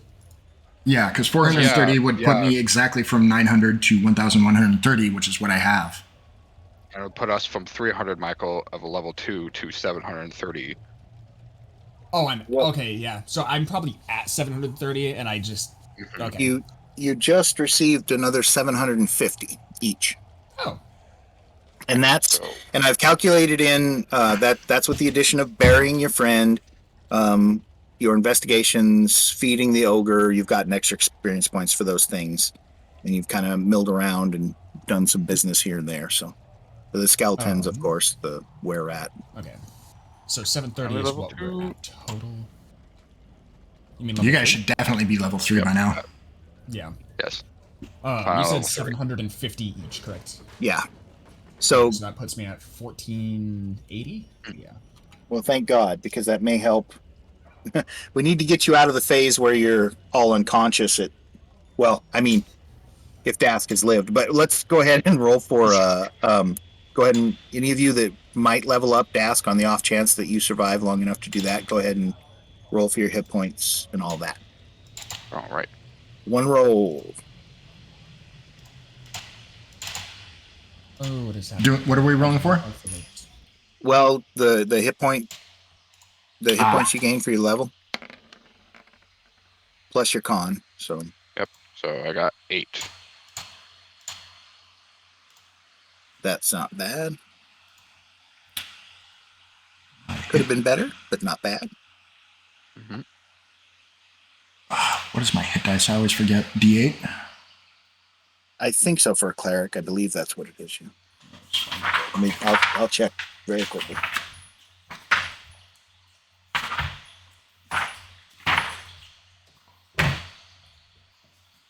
Yeah, D8 for cleric. So D8 plus 1. Okay. Now, if you want, you can take the average. I prefer you roll, but if you want, you can just take the 5 if you'd like to not roll. Yeah, I'll There you take go. that. Take the So average. 8 total. No, too late. You already rolled. Oh, actually, no. I'm not rolling because I didn't go up a level. Oh, you didn't? No, I'm already level No, 3. just 3. Oh, I see. You got a ways to go. And how come I wasn't off your average before I rolling? didn't think of it in time. I'm sorry. Everybody roll. Just roll. This time we're rolling. All right, so it's Next time to ask, remember that you can take the average if you'd like. That's fine. I don't have a problem with that. excellent. It brought up this character mancer thing, as they call it, for leveling up, and it's odd. Turn that switch off. Push it in and turn it Oh. this way. No, other way. There you go. Thank you. Sorry, we left an oven on. Got a 4 on a D8. A Ah. 5 would have been the Hey, that's average. better than me. It's Well, fine. yeah. I rolled a 4 on a D10. So we both got lower than average. Great. When you consider that for you specifically, Oliver, every hit point counts. I suppose that's not a great way to go. I mean, yes, but like, Oh, wait, I can just wait, where was this when I was building my character? Oh, this would have made things so much easier. What? Yeah, it's a pretty good little system, but I think I'm not sure how they do. How do you do do you have to, how do they handle the rolls for your stats? Well, don't have to roll for stats because I'm level 3. It's not a. Right. I just now it actually has like a list of spells I can choose from because it shows Pact of the Tome. Charactermancer? Oh yeah, I forgot about that thing. We used that in the other game. Yeah, It's really damn handy. don't remember this at all. Did you use it from character gen up? Yeah. So how did it give you options for, like, say, could we have used it if we were strictly rolling 3d6 for each stat like we did? I believe it gives you different options. I didn't roll a character because I haven't DMing. But I see. The girls and Oogie found it, and yeah. Huh. So I've heard it's good. I've heard a lot of people say it's very good. Oh, it is, and it actually helps. It's got a few hiccups here and there, but like if you're not on the Pro edition, I think there's a lot of stuff that it doesn't let you do, but we'll get that solved. Bloop bloop bloop bloop. Hey.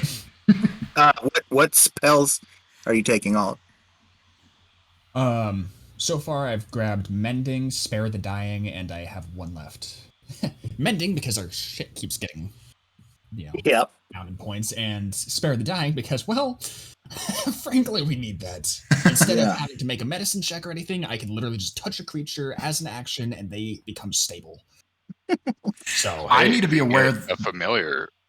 You can use them to touch someone instead of yourself for touch spells. That mending spell is pretty handy. It heals stuff as if there was, so you can't even see a trace of the former damage. Yep. Can physically repair magic or construct, but the spell can't restore magic to such an object. I see. Basically, if like a magic sword was broken in half or something, I can technically repair the material, but the magic in whatever portion of the blade that is now missing is now gone. So, to try to make this fit with our current quality and craftsmanship rules that we have in play, I guess I would say that.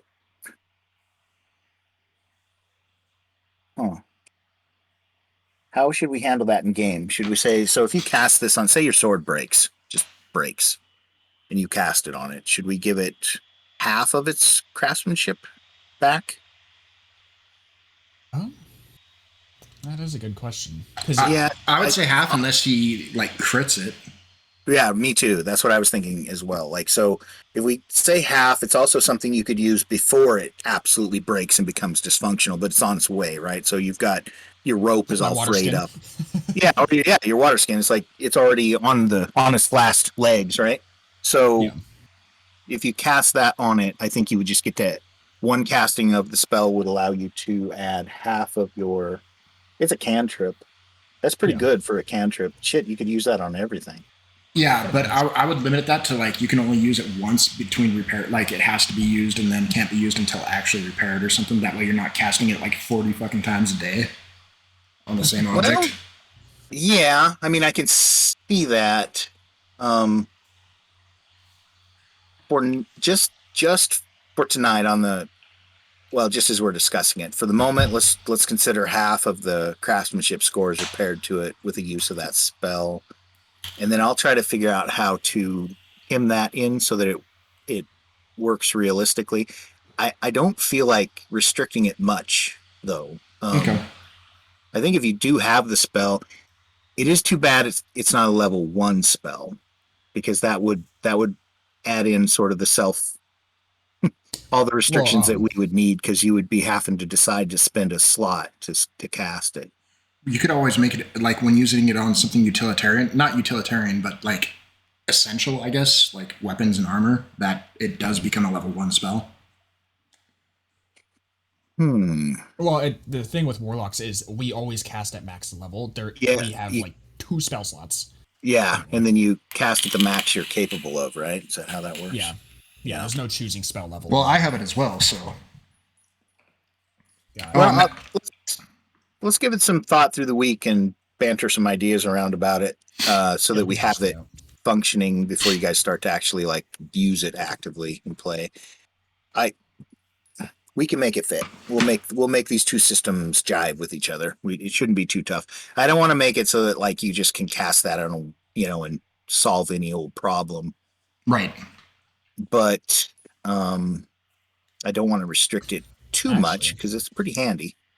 What we could do is have it what was I thinking? Have it. There's a phrase that I want to use. Basically, every time I use it, it would. There we go. Restore half. Well, either half or a quarter of the missing points for craftsmanship. So if it's completely broken, it'll automatically go up to like a quarter or half or a third or whatever we decide on. But every time thereafter I use it, it has diminishing results that way. That's interesting. Maybe let me think on it.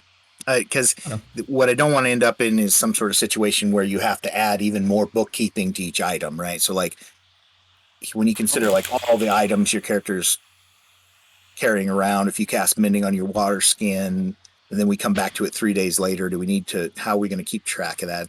I definitely want it to resolve in a sort of, you cast it, we just get the resolution all at once and have that done. Well, we already have the craftsmanship and stuff like that. So we would literally just base it off the numbers we already have. So say my max is 80 on the water skin and it's at 20, I could and say we chose half for its for mending, it would heal it 30 points worth of craftsmanship or whatever. We could also just assign it a die value per time you cast it. We could say like each casting of the spell gives you die 10 back or die 12 back. That might work. What if you took away from the craftsmanship to add to the quality, or from the craftsmanship to add to the current quality? Well, that's interesting. I just don't think that's covered. That's a complication, but I don't see how. I'm not sure how mending would cover that. I think maybe so. Like you have an item and it's broken, or something, or a piece broke off it. You cast mending on it to help restore it. But if you're sticking two pieces like back together and casting mending on it, its craftsmanship isn't going to be as good as when it was originally made, like as a whole piece. So maybe you roll like a D20 and add like health back to it, but then you take that same amount off of its like that's interesting level or whatever. Yeah, it's like maximum. I like that idea. So, that might work. That might be a good way to do it. So there's some give and take there. Yeah, you can repair it with a spell. I guess what I'm thinking is, say you were Aragorn and your buddy had this spell. Why not just cast that on the sword, right? So, but in order to maintain sort of the plausibility and the story function of that sword, the DM would have to step in and try to figure out a different way to do that. That might solve it. But I like that idea. I do too. Let's put a pin in that one and we'll experiment with it. Maybe we'll set that as the rule for next game session, see how it works. If we don't like it, we can revisit it again the session after that, something like that. Yeah. We'll hash some stuff out. And I love trying to make mechanics like this just because it can be interesting. So yeah, it can be fun. All right. I'm going to need you guys' help to figure out my spell list once we actually get some fucking sleep. Because the spells I haven't been functioning as well as they should. Sounds good. I was gonna say, Oogie made a joke here saying the dwarf just slept through most of the combats, no experience. I considered that. No, I think that the suffering is experience. Everyone else. Suffering is its own experience. Losing and getting your ass kicked and handed to you over and over, that just that's worth experience. So you learn by getting beat up. You do. God, anybody who has an older brother knows that. So. Very true. All right, well, I'm going to kill the stream, guys. Okay, thanks for the game. Hey, anybody watching that hasn't seen this before, or maybe it's in the future, and there's someone watching this, we have a Patreon, Mad Hermit Games Patreon. On that, we have listed, you can subscribe to get our newsletter, but the first issue of that newsletter, issue number 1, it's a big old honking newsletter. It's free, and all you got to do is go to our Patreon, download it, check it out, see if you like it. So I want to make sure I get that out there as an advertisement. So otherwise, we will be here same time next week. Yep, I'm pointing up at the thing up there. That's where all the information is. Cool. All right. Guys, thank you so much for the game, and I will see you next week. Sounds good, man. Catch you later. Thank you. Bye.